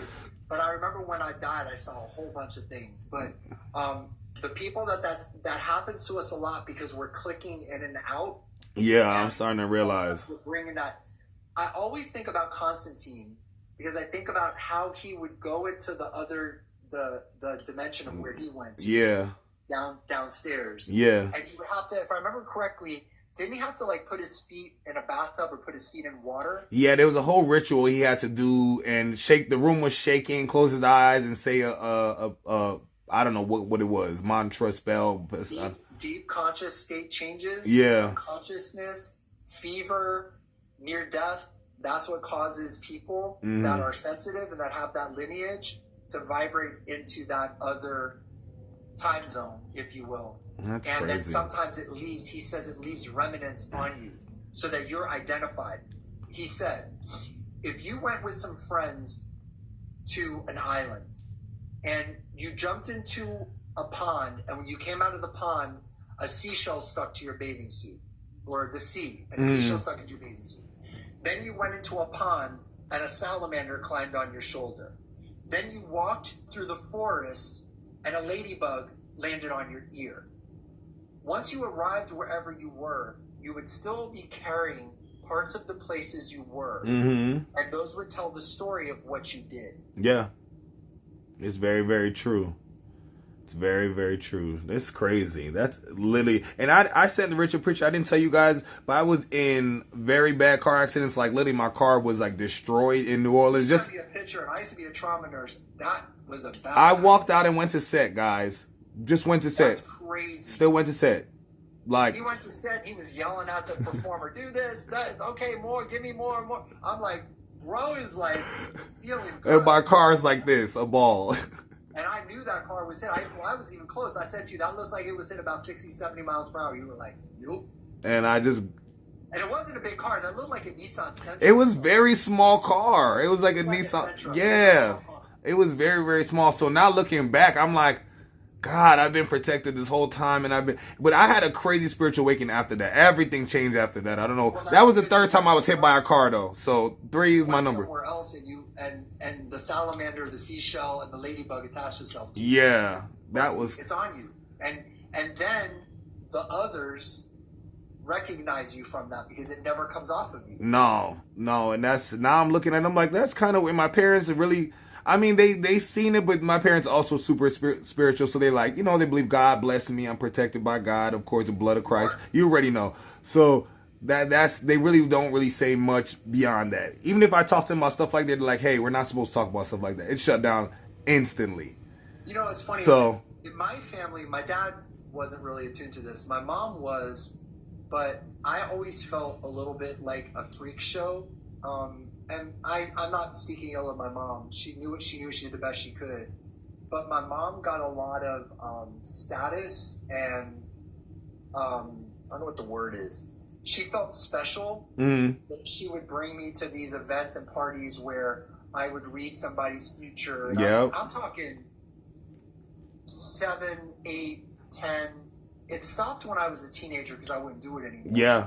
But I was kind of forced, if you will, to do that stuff. So it was kind of like in my later life, I pushed away from that. Yeah. And then when I came back to it, it was almost too much and the wrong side of it. Not that I did anything, but I learned a lot of things that I wish I could unlearn. And now I think that's good because since I've seen that side of it, I know what this side of it is, and I know what it means to be truly blessed and protected. Yes, exactly. And very, very true. I went to a similar experience, guys. I already told Rich about it. I was maybe 5, 6, and I did one reading on cards, and my mom made me do it, and the woman was crying so much hysterically. I literally remember one of the cards was a mirror card, and she literally, I don't know what I told her. I don't know where it came from. Basically something about her life and reflect the mirror. She literally was like, I'm doing a lot of mirror spiritual work, and she literally started bawling her eyes out. And I was like, never again, never again. I have to tell you, I'm going to answer a question you didn't ask, but it was something I saw in the chat. Yes.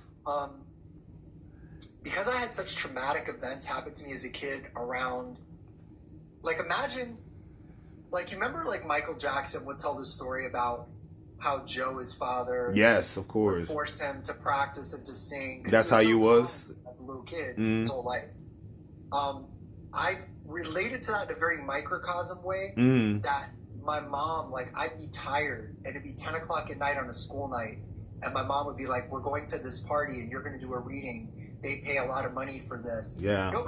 Nothing happened to me that was untoward. Yeah. It was just I would do psychic readings for people. So I asked in UNAM, can you tell me about tarot cards and Ouija boards? And yes, just again, this is his answer. Yes, this is a good one, guys. Somebody's belief system. Don't take it as disrespect. This is good one. Pay attention. He said, "Childish keys to serious doors. Do not mistake the ease of their use for harmlessness. You invite what does not leave. You call without names, and that is dangerous." And I asked him, is there nothing to them? And all he said to me was, people will tell you that tarot cards are some ancient divination tool, but they're not. Go research them. So You're not. I did. They're not. They're not. You can trace them back to not like thousands of years ago. Yeah. Now, were there seers all through time? Were there oracles? Of course. Were there runes? I mean, the Vikings used different. Of course, there's always been tools that people have used. Yeah. But it's just like if somebody is like believes in something and they're like, if you try to show them anything like, hey, no, I don't want to hear that. Listen, that's just what he said. And Ouija boards were invented. They're a board game. Yeah. And just again, I'll read you his words. Childish keys to serious doors. Do not mistake the ease of their use for harmlessness. In other words, just because they're easy to use doesn't mean they're harmless. Don't play with them. You invite what does not leave. He said, with Ouija boards, you call without names, and that is dangerous. Yes. I said, what does that mean? Explain that. He said, there's power in a name. And if you call something without a name and it responds to you, that is dangerous. Very dangerous. That message is that message. Yeah. Oh, it's 222 in here. I love that. We have 222. That's a special number to me. Wow. That's crazy that you just seen that, Rich. Wow. I didn't... Boom, right when I said that. Wow. Yeah, people saying you have to know how to protect yourself. Hey, Mom. Hey, Mama Rich. Right. Mama Rich is in the building. That's it. You know they come through, you know? She comes through. But, yes. Hey, man, if you got a couple more for me before we wrap up. Guys, you guys have any more questions? We're going to wrap up. We'll take like 2-3 more good questions before we wrap up. How do we protect ourselves? That's a good one, Rich. I love that. You know what? I believe that protection comes from a deep sense of faith in things that are good. Senor, again, I come from a Abrahamic belief system, a Judeo-Christian belief system. That's what I practice. That's what I hold near and dear to my heart.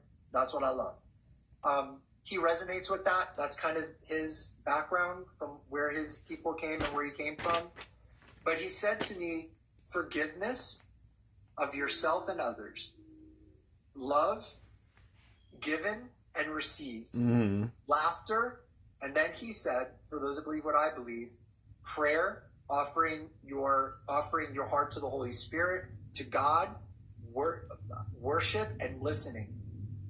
But one of the things that he said anybody can do that offers a form of protection, especially against people that mean you ill will: gratitude, love, appreciation, forgiveness. And then he said above all that is connecting, communing, and being in the presence of God, worship, and being in the presence. That's what's important. Absolutely. But for whatever, because I've seen a lot of people in here, so I know there's some people in here that don't have the same faith that I do, and that's your path. Yes. So, gratitude, forgiveness, and love. He said those, and he also said laughter. Love. Yes. He said negative energy and hatred and dark spells and all that kind of crap. Remember my analogy, his analogy actually. Ice thrown in fire dissolves. Ice thrown against ice will chip the ice. If you have a black magician, they can hurt another black magician. Yeah. It's ice versus ice. You got a black magician, and then you've got somebody who's got this deep connection to that, okay? To that love. It's throwing ice into fire. It's not going to happen. Yeah.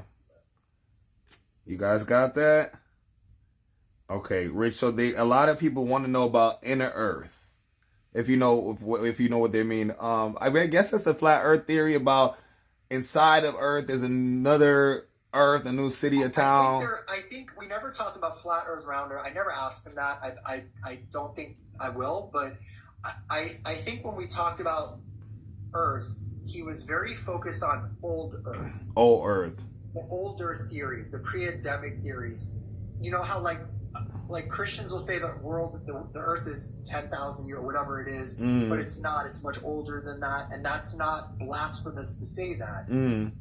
He says there's an old Earth that again, I'll use his words, that even pharaohs could not whisper of. They wouldn't even remember it. Like, we know very little about Egyptian culture. There's people that are Egyptologists that have studied this their lifetimes and tell you we probably know 2%, like very small. Imagine going back in time to ancient Egypt and walking up to a pharaoh or a priest or whatever and saying, what do you know about ancient civilizations? And them saying, well, there's this or there's this other place that was thousands of years ago, but we only know this much about it. He said much is wiped out. So I know that he talks a lot about old Earth, and I know that he did definitely say there's physical realms or places under the sea or doorways to those realms. but I don't know if it's like within the core of the earth. But I get from him that there are corporeal, physical, tangible, that you could touch beings that walk among us and that are hidden from us because they don't share the same world that we do. Mm-hmm. They don't want to go get a snow cone. They don't want to watch Netflix. They don't care about when Drake's new album's gonna drop. Yeah. They don't care about that stuff. So they don't want to be here. They want to be where they are. Mm-hmm. And they have their own rules and their own world and their own diets and their own beliefs and what have you. And some of them, all of them, were created from God, this God, the main God. Exactly. He created other people, a part of like the heavenly hosts, the Elohim, that are also of his nature. So, and many of them are on his side, some are not. It's a very interesting thing. And what he told me is the pantheon of old gods, the Greeks, the Romans, the Egyptians, the Mayans, doesn't matter, the Babylonians, all of that. He said some of those were beings that were created, and they, okay, real quick, I'll take down a really quick rabbit hole. When Paul was shipwrecked in Malta, I hope I'm getting this right, please forgive me if I'm not. When he was there, he was shipwrecked. He was escaping, he got to Malta, he was shipwrecked. And he was healing people, and he was helping people, and he was doing things, and then it was raining, and he created a fire. And when he created the fire, the people were like, how is he creating a fire when it's raining? And apparently he was bit by a poisonous snake. He shook the snake off, and everybody was like, here goes. You're going to die. He's going to die. And then he didn't. He didn't. Guess what those people did? They started to worship Paul. Of they course. thought Paul was a god. Yeah. And he had to, no, I'm not. No, I'm not. So imagine if God has created beings that, they're hanging out over here, and they see these people are worshiping ISIS, and they're like, well, I could do that. Yeah. Time is nothing to them. So now it's the Greeks. So then they show up to Greeks, and now you're Athena. Yeah. So these beings, he said, they existed. Some of them existed. Some of them decided to go off on their own and turn on the big guy, and some of them stayed on his side. But there's a lot. Listen, for those of you that are Bible-believing people, go look in your Bible. Yeah. Go look in it. It's For all sure. over Genesis. It's all over Isaiah. It's everywhere. It talks about the Elohim. If it says, just for those of you, just again, and I'm taking a Judeo-Christian turn on this, so bear with me. Q, you know this because of how you were brought up. When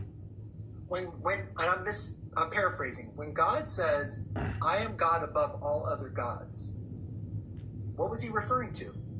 He's the top. There's nobody that goes above him But he said above other gods. He didn't say above other wooden carved idols of wood. Okay. He didn't say, so why would God say he was above things that didn't exist? Right. Why would he have to say that? Right. I can't say, Q, Yeah. I have better hair than you. Yeah. We know that is not true. So if I said to somebody, if I did have hair, Yeah. I said, my hair is greater than Cube's Yeah. hair. Well, that's my opinion, of course. Yeah. But that would be, so why would it say in the Bible, in the Old Testament, I am above all other gods, if those other beings weren't something that were real, that existed? Yeah, there really were other gods. Yeah, of course. They were created by him. So Him. it's kind of like he had his crew. The parent, right? yeah. I'm using Dad, maybe not mom, they, them. theological language, Yeah. but he had his crew. It's in there. Go study for yourself, because that's what I've been studying. It's not blasphemy. It doesn't turn. When people say, "Oh no, he was talking about the Jewish elders," or he was talking, no, he wasn't. He said, How would they be gods? That doesn't make the sense. Translation Yeah. of the old language, Elohim means Elohim. It Yeah. doesn't mean some other dude from another town. Yeah. Exactly. All right, so last question. They want to know, which I don't think you'll be able to answer, but I'm going to ask you anyways. They've been sending a lot. Is Saint Germain related to Senora M? I got a lot of questions about Saint Germain. You did? I didn't get none. This is my first time. I see them a lot in my question thing. I'm going to be straight up because I will not be dishonest. I have not asked him about that. Yeah, this is the first I'm going time. to ask him about that because I read a whole book about Saint Germain years ago, and then there was like all this fascinating stuff, and it's been disproven, but then there's some questionable things, but then there's actual like diaries of people talking about him. So he was somebody that existed. For sure. I don't know. I will ask him about that, and he'll give me. I've asked him about people in antiquity, And he has said it's something I don't know about. Yeah. It's something that it's not entered my. No. So. Yeah. Saint Germain is my favorite for sure over time. They love Saint Germain. It's just Louisiana. Just Saint Germain and the Carter brothers are very, very big, you know, in the city. There's a lot of stories about him out there. So. Yeah, a lot. There's people that say they still see him, you know, or so. I'm not sure about that. I mean, you know, you said I look younger than my age. It could be you do. You don't really look in your 50s. That's crazy to me. I am in my Yeah. late, yeah. Thank you. Late too? Late 50s. I wouldn't even say that. That's crazy. I appreciate that. That is insane. But yeah, guys, we're gonna wrap this up. We're gonna do more of these in the future. We love you guys and appreciate you guys. I just want to thank you all, and I just want to say, please follow Q. If you're somebody that's been following me, he is amazing, and he's a good guy, and he's real, and we're becoming friends. I'm like Uncle. Yes, that's Uncle Ridge, guys. Yes. God bless you guys. Thank you. Okay, I appreciate you, Rich. I'll text you. You do it. All right. I'll talk to you guys later. Bye. How do I end the... Okay. Any questions before I get up out of here, guys? Because I'm trying to end the live, but it clearly doesn't want me to end. I'm pressing it, but it's not. So any questions before I go? No, thank you, guys. I appreciate you guys so much. Thank you, guys. Anything else? Me and Rich are going to be doing this more often, so please follow. Keep up with our content. I'm going to be recapping. I'm going to go over the next part of Senora. We love the host. Thank you. Thank you. I had to do this with Rich. You guys were asking a lot of questions, and we can't cover them in all in videos. Rich is really the best. Rich and my dad are both in healthcare. Like, that's how I know. Me and Rich are both from Brooklyn, New York. We're both in healthcare. We both got hit by, literally lost our lives many different times, you know. So it's so weird. We have a great connection. Now we have this Senora M connection. So I just appreciate all of you guys. Yes, thank you guys. Good night. I appreciate you. The reason I heard about Rich. Yes, y'all know I'm gonna always put y'all on. So I appreciate y'all. What was question 10? Question 10 was. Are supernatural hunters real, and who funds them? That was question 10. Yes, question 10 was supernatural hunters. He said yes, they are real. Who funds them? Are like, these aren't the exact words, but smaller, you know, richer, older families that hold grudges against, you know, supernatural beings, and small government. Like, you know how CIA is not part of a government, but it is. It's ran by, you know who? Kind of like that. Yes, guys. Of course, Chrissy, I got you guys. Thank you guys. I appreciate you guys. Any more questions before I go? Nathan Reynolds, look him up. All right, let me write this down. I have a bunch of stuff you guys wrote down in the chat. I'm gonna be looking up Nathan Reynolds. Also, let me know if any content you guys want me to cover, or you know, anything you guys want me to talk about, anything interesting. He already talked about fairy realms and leprechauns, basically talking about those other creatures and those entities. They come from other worlds. They travel in and out of our world in other places. What can we communicate with dolphins? I mean, we can communicate with dolphins, just in a different way, friend. They're like water dogs, you know? They're literally like water dogs. Thank you for the notes. I got my notes too, guys. So trust me, even though this is my live, this is my stream, I had to get my notes. Nathan claims to be a spiritual hunter. Okay, dope. I'm definitely gonna look into him. I'm gonna probably do a video. Why is it banned? Why is what banned? To communicate with dolphins? Why do you think we all walk at least? What do you think we all walk by at least one vampire? Definitely. You definitely walk. They're regular people. They're everyday people. Vampires, you know. So you'll see them. And I've seen them. I'm a bartender. I bartend 2 days a week, and they literally come to my bar. But I'm more bartend where, you know, wealthier people would go. So it makes sense how I ran into the many. But I'm gonna tell those stories. I told a few, but I'm gonna tell some of those stories in the future. But now thinking about it, some of them are not bad. Some of them aren't evil. It's just what, you know. Have you heard about seeing the grid lines? What is that? What does that mean? Fill me in on the grid lines. I'm gonna write that down. But I've been seeing some lines of light, which I'm gonna talk to you guys about later. But I've been seeing a lot of that. So, but yeah, put me on. I'm mad I missed the live. It's okay, friend. We're gonna be back. We're gonna be live. We were live for almost 2 hours. We were live for a very long time. We were supposed to do 1 hour, but we just had a lot to cover. What supernatural experiences have you impacted greatly? I think I just told this, but I got hit by a car. I showed Rich. Let me show you guys a picture of it in our text messages. The car is basically. Let me show you guys. Hold on. Yeah, so I got into a car accident and hold on. Where is the picture? It's like gone. Oh, all right. Found the picture.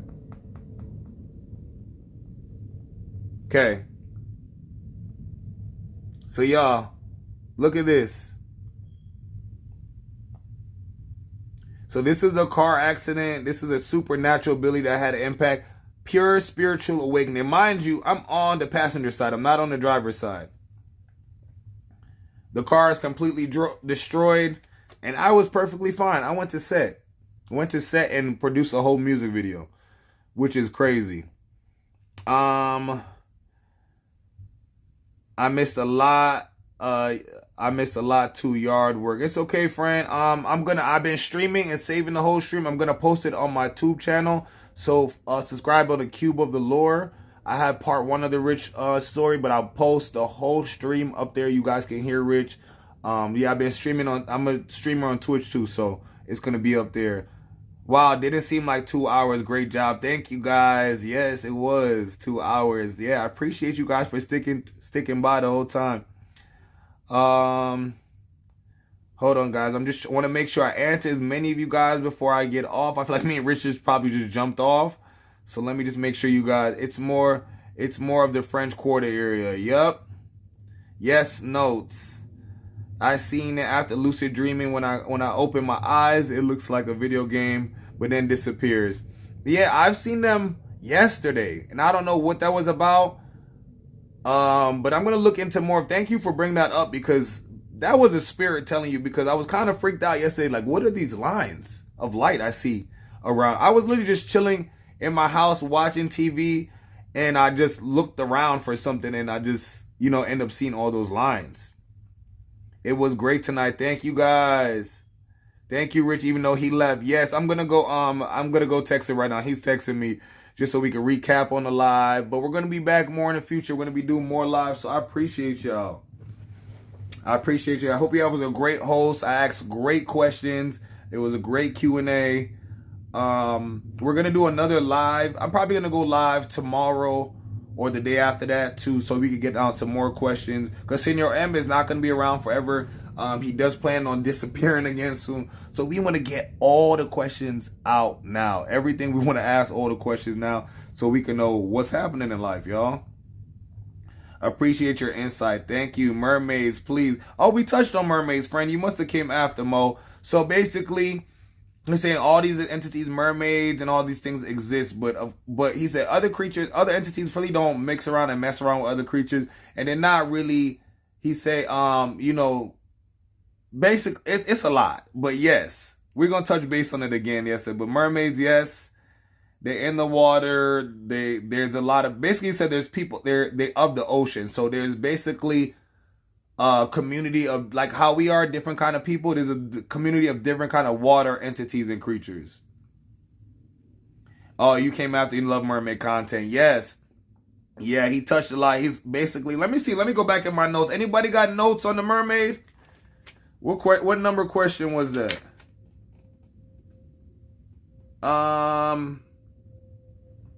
Hold on, let me see what question that was. That was like 1 or 2, honestly. Question 1. Yeah, it was in the beginning. Yeah, some did not. Some of them are not from the earth, he said. Oh, they never was. They're from heavenly realms. So, he said, yes, mermaids have civilization, ocean people, This is like a water civilization. Pay attention to the tide. I wrote, pay attention to the tide. No shit. I don't know what that meant. Something cryptic. I had to write really fast because Rich was also talking fast, so I don't know what that meant, but that's basically what he said about the mer people. I'm already supposed to do a merman content. That's the next video I'm probably going to be touching base. Mermaids and sirens definitely in the Bible. Yep.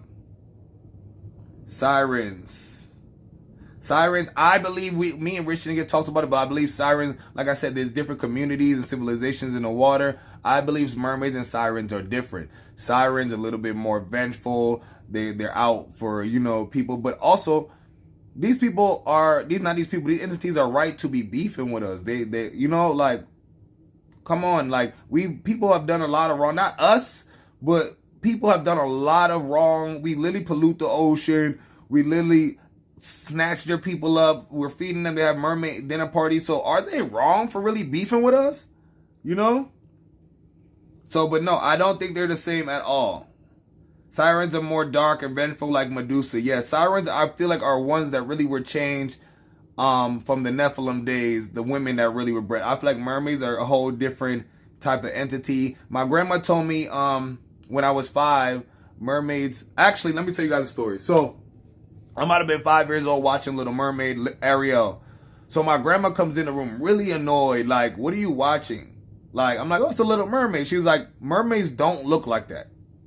Take that off. And I'm like, looked at her like, Grandma, mermaids are real? She's like, of course. Like, what do you mean? Like as if, like, what do you mean? Like, then she's like, during Christmas time, she's like, they usually grow legs and they come, you know, they come and hang out and enjoy the Christmas festivities, and kind of just walked away.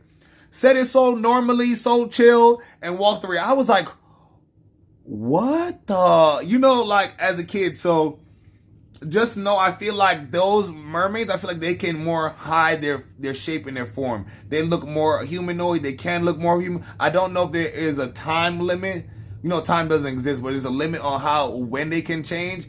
My grandma just said around Christmas time in South America, that's where they're seen in our country. But, you know, I don't know when. But yeah, mermaids, they have, their seamen, like seamen is crazy. Like, men of the ocean, there's like little crab, crustacean type of creatures, big tortoise like creatures. There are a lot of different kinds. Of course, I know Loch Ness Monster. I'm obsessed with the Loch Ness Monster. Basically, it's a water dragon. I love dragons in itself. Me and Rich are huge fans of dragons. Yeah. Do you believe in Yemoja? What's Yemoja?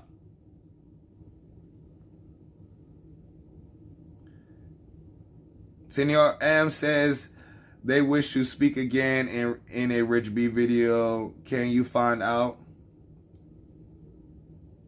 Wait, Senor M says they wish to speak again in a video, in a Rich B video. Can you find out, Q?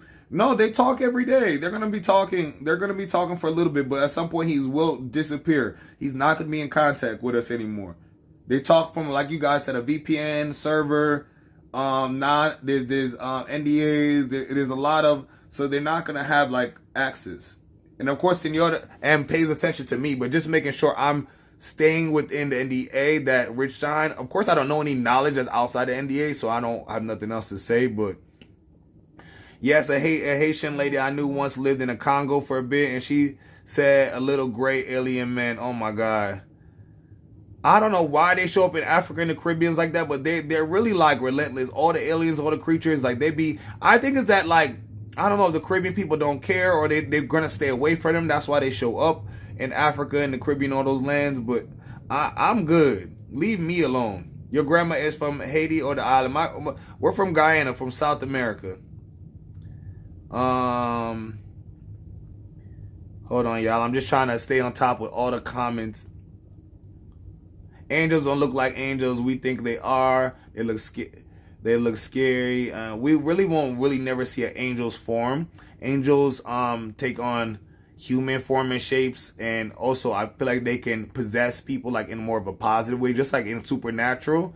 like kind of like that. Angels are just beings of light and energy. We wouldn't be able to see or take upon that. She's a water goddess. Oh, okay.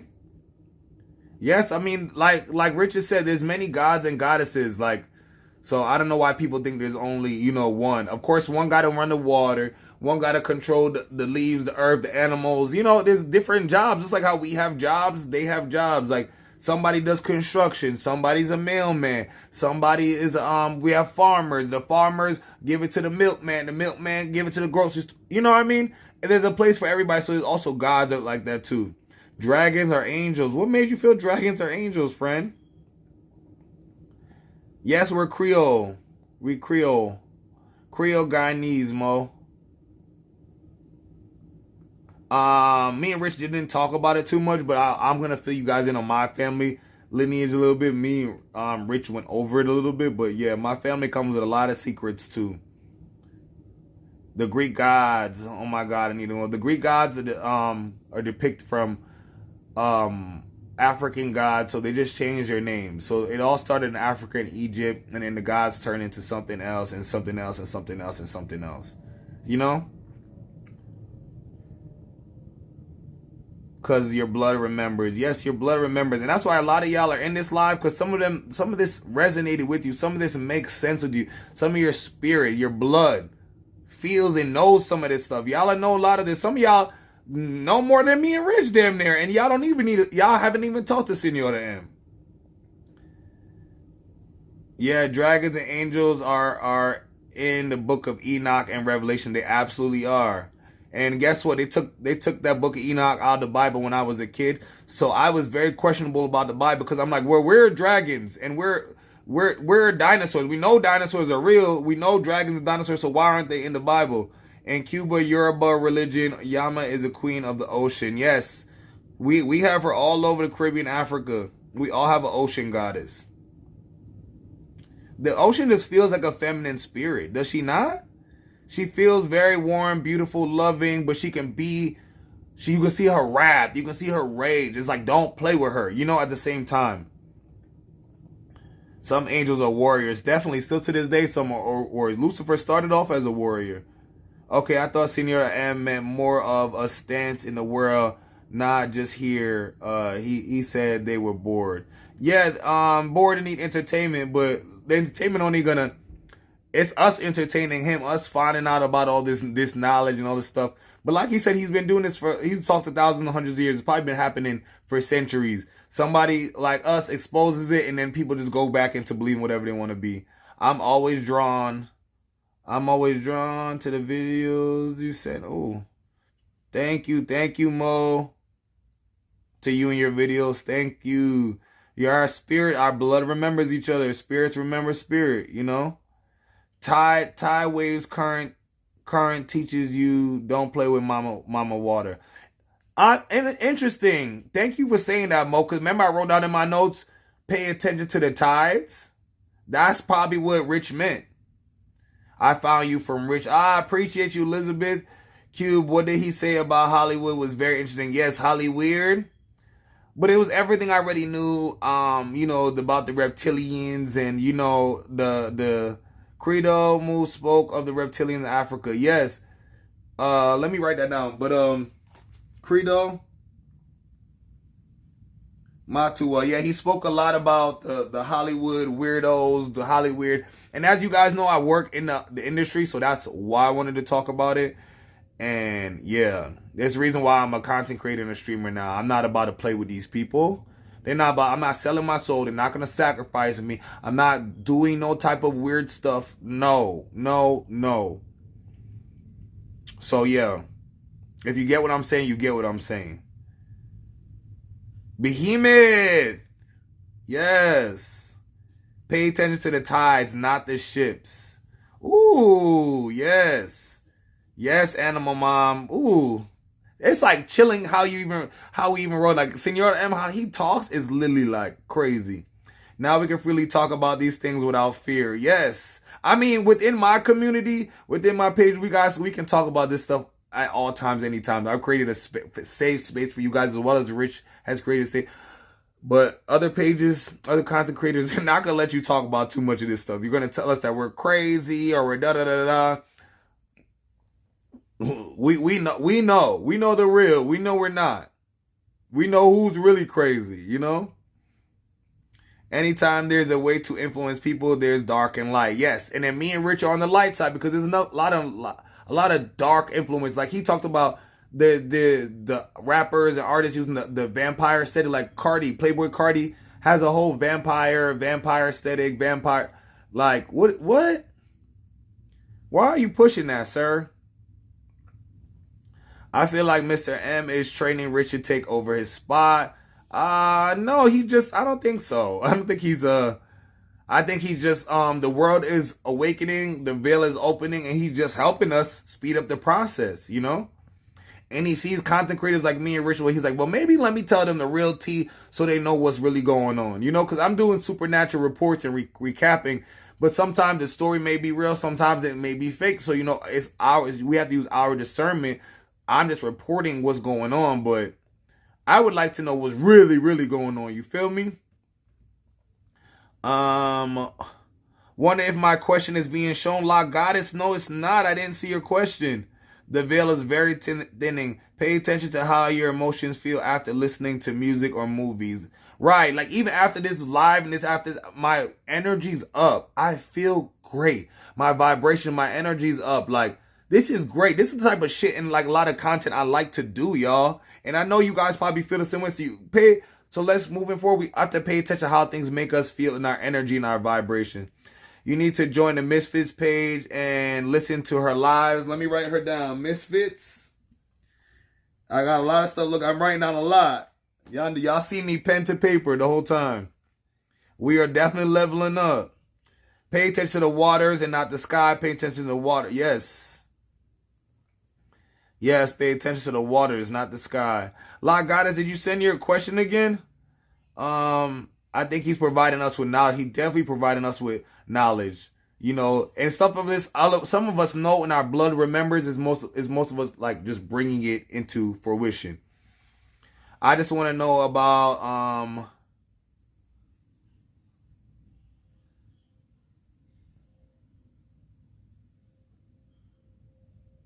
I don't know about that one, friend. Yes, Mo. I felt the communication with Senora M. Yes, you don't feel drained. That's a very good sign. Not at all. I feel like I can go eat, enjoy the rest of my day. It's really 9:50. I really feel like I could do some content, some TikTok dances. Yes. So if I felt drained, it would have been a different conversation we would have been having after here. Is there any way we can review your full live? Unfortunately, I came late.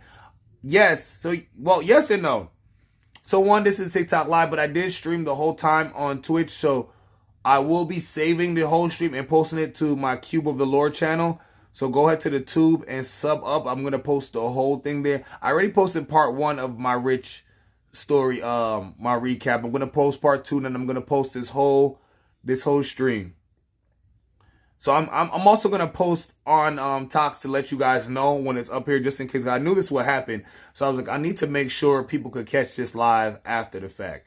And it's 2 hours long. I'm not about to be a 2 hours on the Talk. Is no one's gonna watch that stream. So 2 hours is more like tube content. So I'm gonna put it up there, friend. And just so make sure you sub up. We're all these questions as well is gonna be up there too. I'm still streaming. I don't know if it cut off at any point, but hopefully the whole live is up there. Thank you. I will get it Twitch and I'll be able to watch. Yes. I'll be on Twitch a lot, so it should be up here. My stream saved for 14 days. But like I said, if you don't go on Twitch, I'm gonna post it on the tube as well. But yeah, this will be up for 14 days. Part 1 is probably already up. So if you guys want to start the beginning of the interview, it's already up on my. Let me see my Twitch account. Hold on.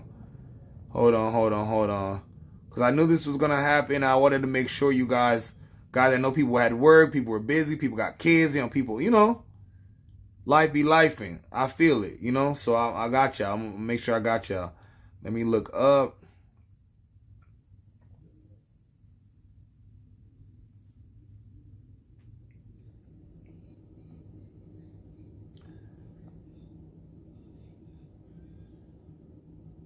Yeah, so it's gonna be up here. It's a 3-hour stream. It's up here, so it's gonna be up here still, friend.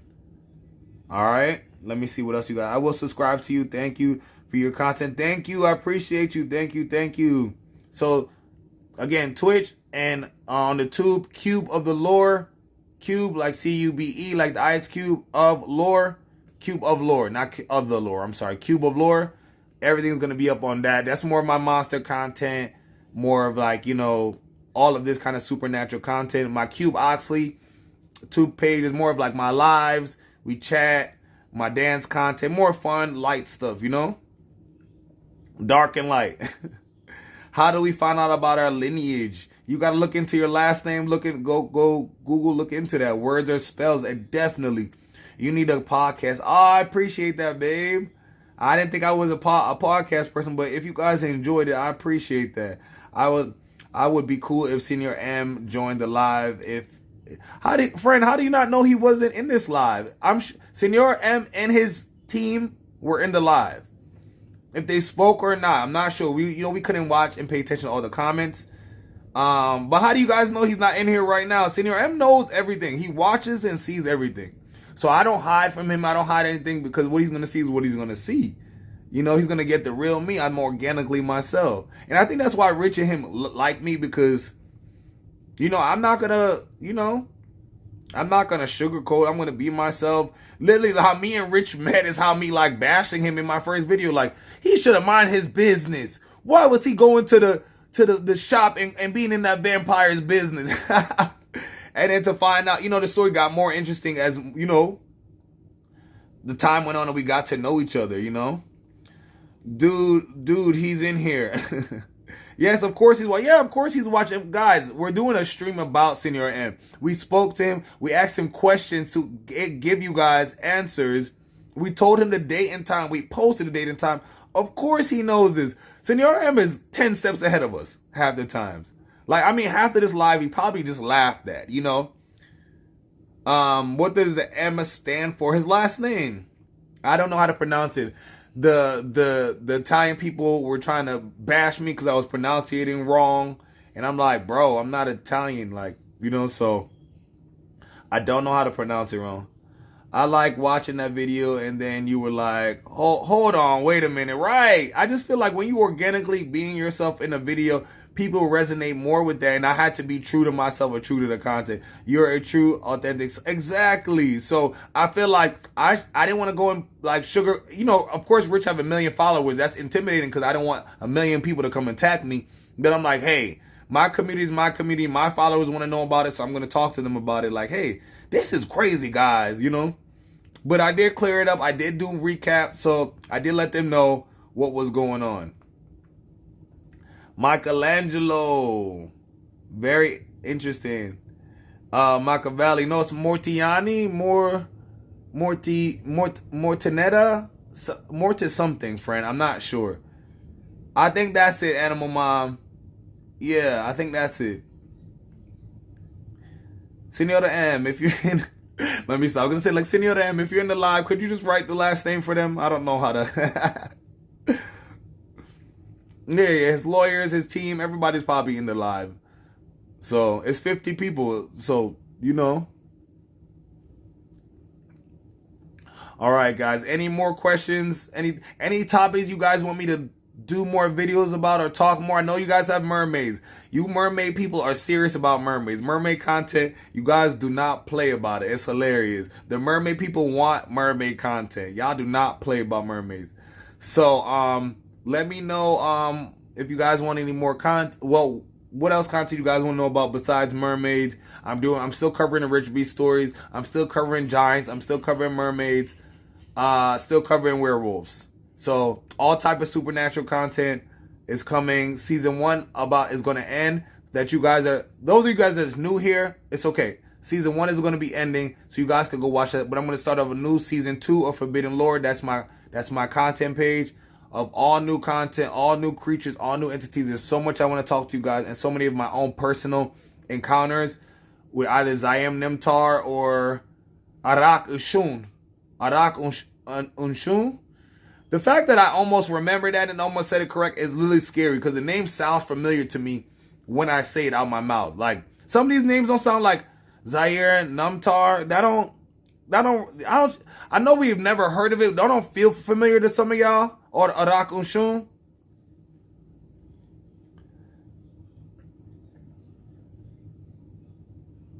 Everything is supernatural. Everything. The Vatican. The Vatican is I don't really like to talk about the Vatican because they're very powerful. And not even saying this in a supernatural way, just in the world. And I don't want no problems with the Vatican. You know? They have supernatural hunters on payroll.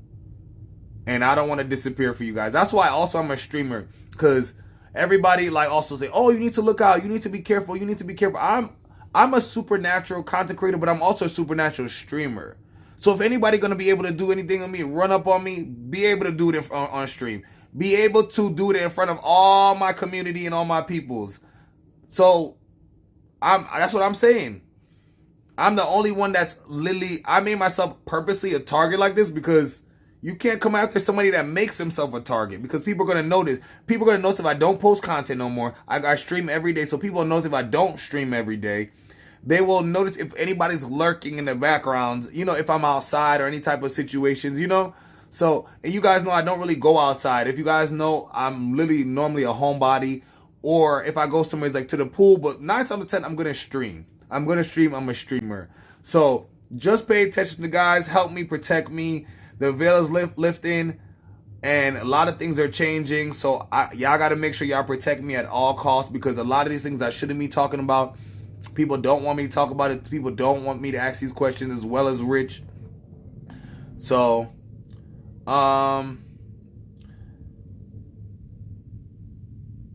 Q, speak about the bloodline that Senor M speaks of. What bloodline? We all come from bloodlines. So Senor M just talks about the bloodlines of Zayim Numtars, and that extends to other people, bloodlines of secret societies, bloodlines of different hybrids and creatures. Everything is in the blood. Everything. And that makes sense. DNA holds memory. Water holds memory. We are 99% water. So, of course, that makes complete sense, you know? All right. I love you guys. I appreciate you guys. I will see you guys back again tomorrow. I'm going to be doing a late night stream on Twitch around 1 a.m., 12 a.m. tonight. I normally stream every single night, but I'm going to be back on my regular live, actually. I'm going to be back on my regular live at 1 a.m. here on TikTok. If you guys want to do a late night vibe, some creepy stories, some supernatural stories, so I can share with you guys. And then I'm going to be going over to Twitch, and then we can break it down. We can talk about everything uncensored, uncut, and really deep dive. So follow me on Twitch. Make sure you can follow, sub on my channels. I'm probably going to end the stream right now and post it right now on the tube if you guys want to see that. And as well, it's going to be on Twitch. All right? I love you guys. I appreciate you guys. Stay creepy. Stay weird. Stay supernatural. Stay woke. All right. I appreciate y'all. I'll see y'all later. Bye.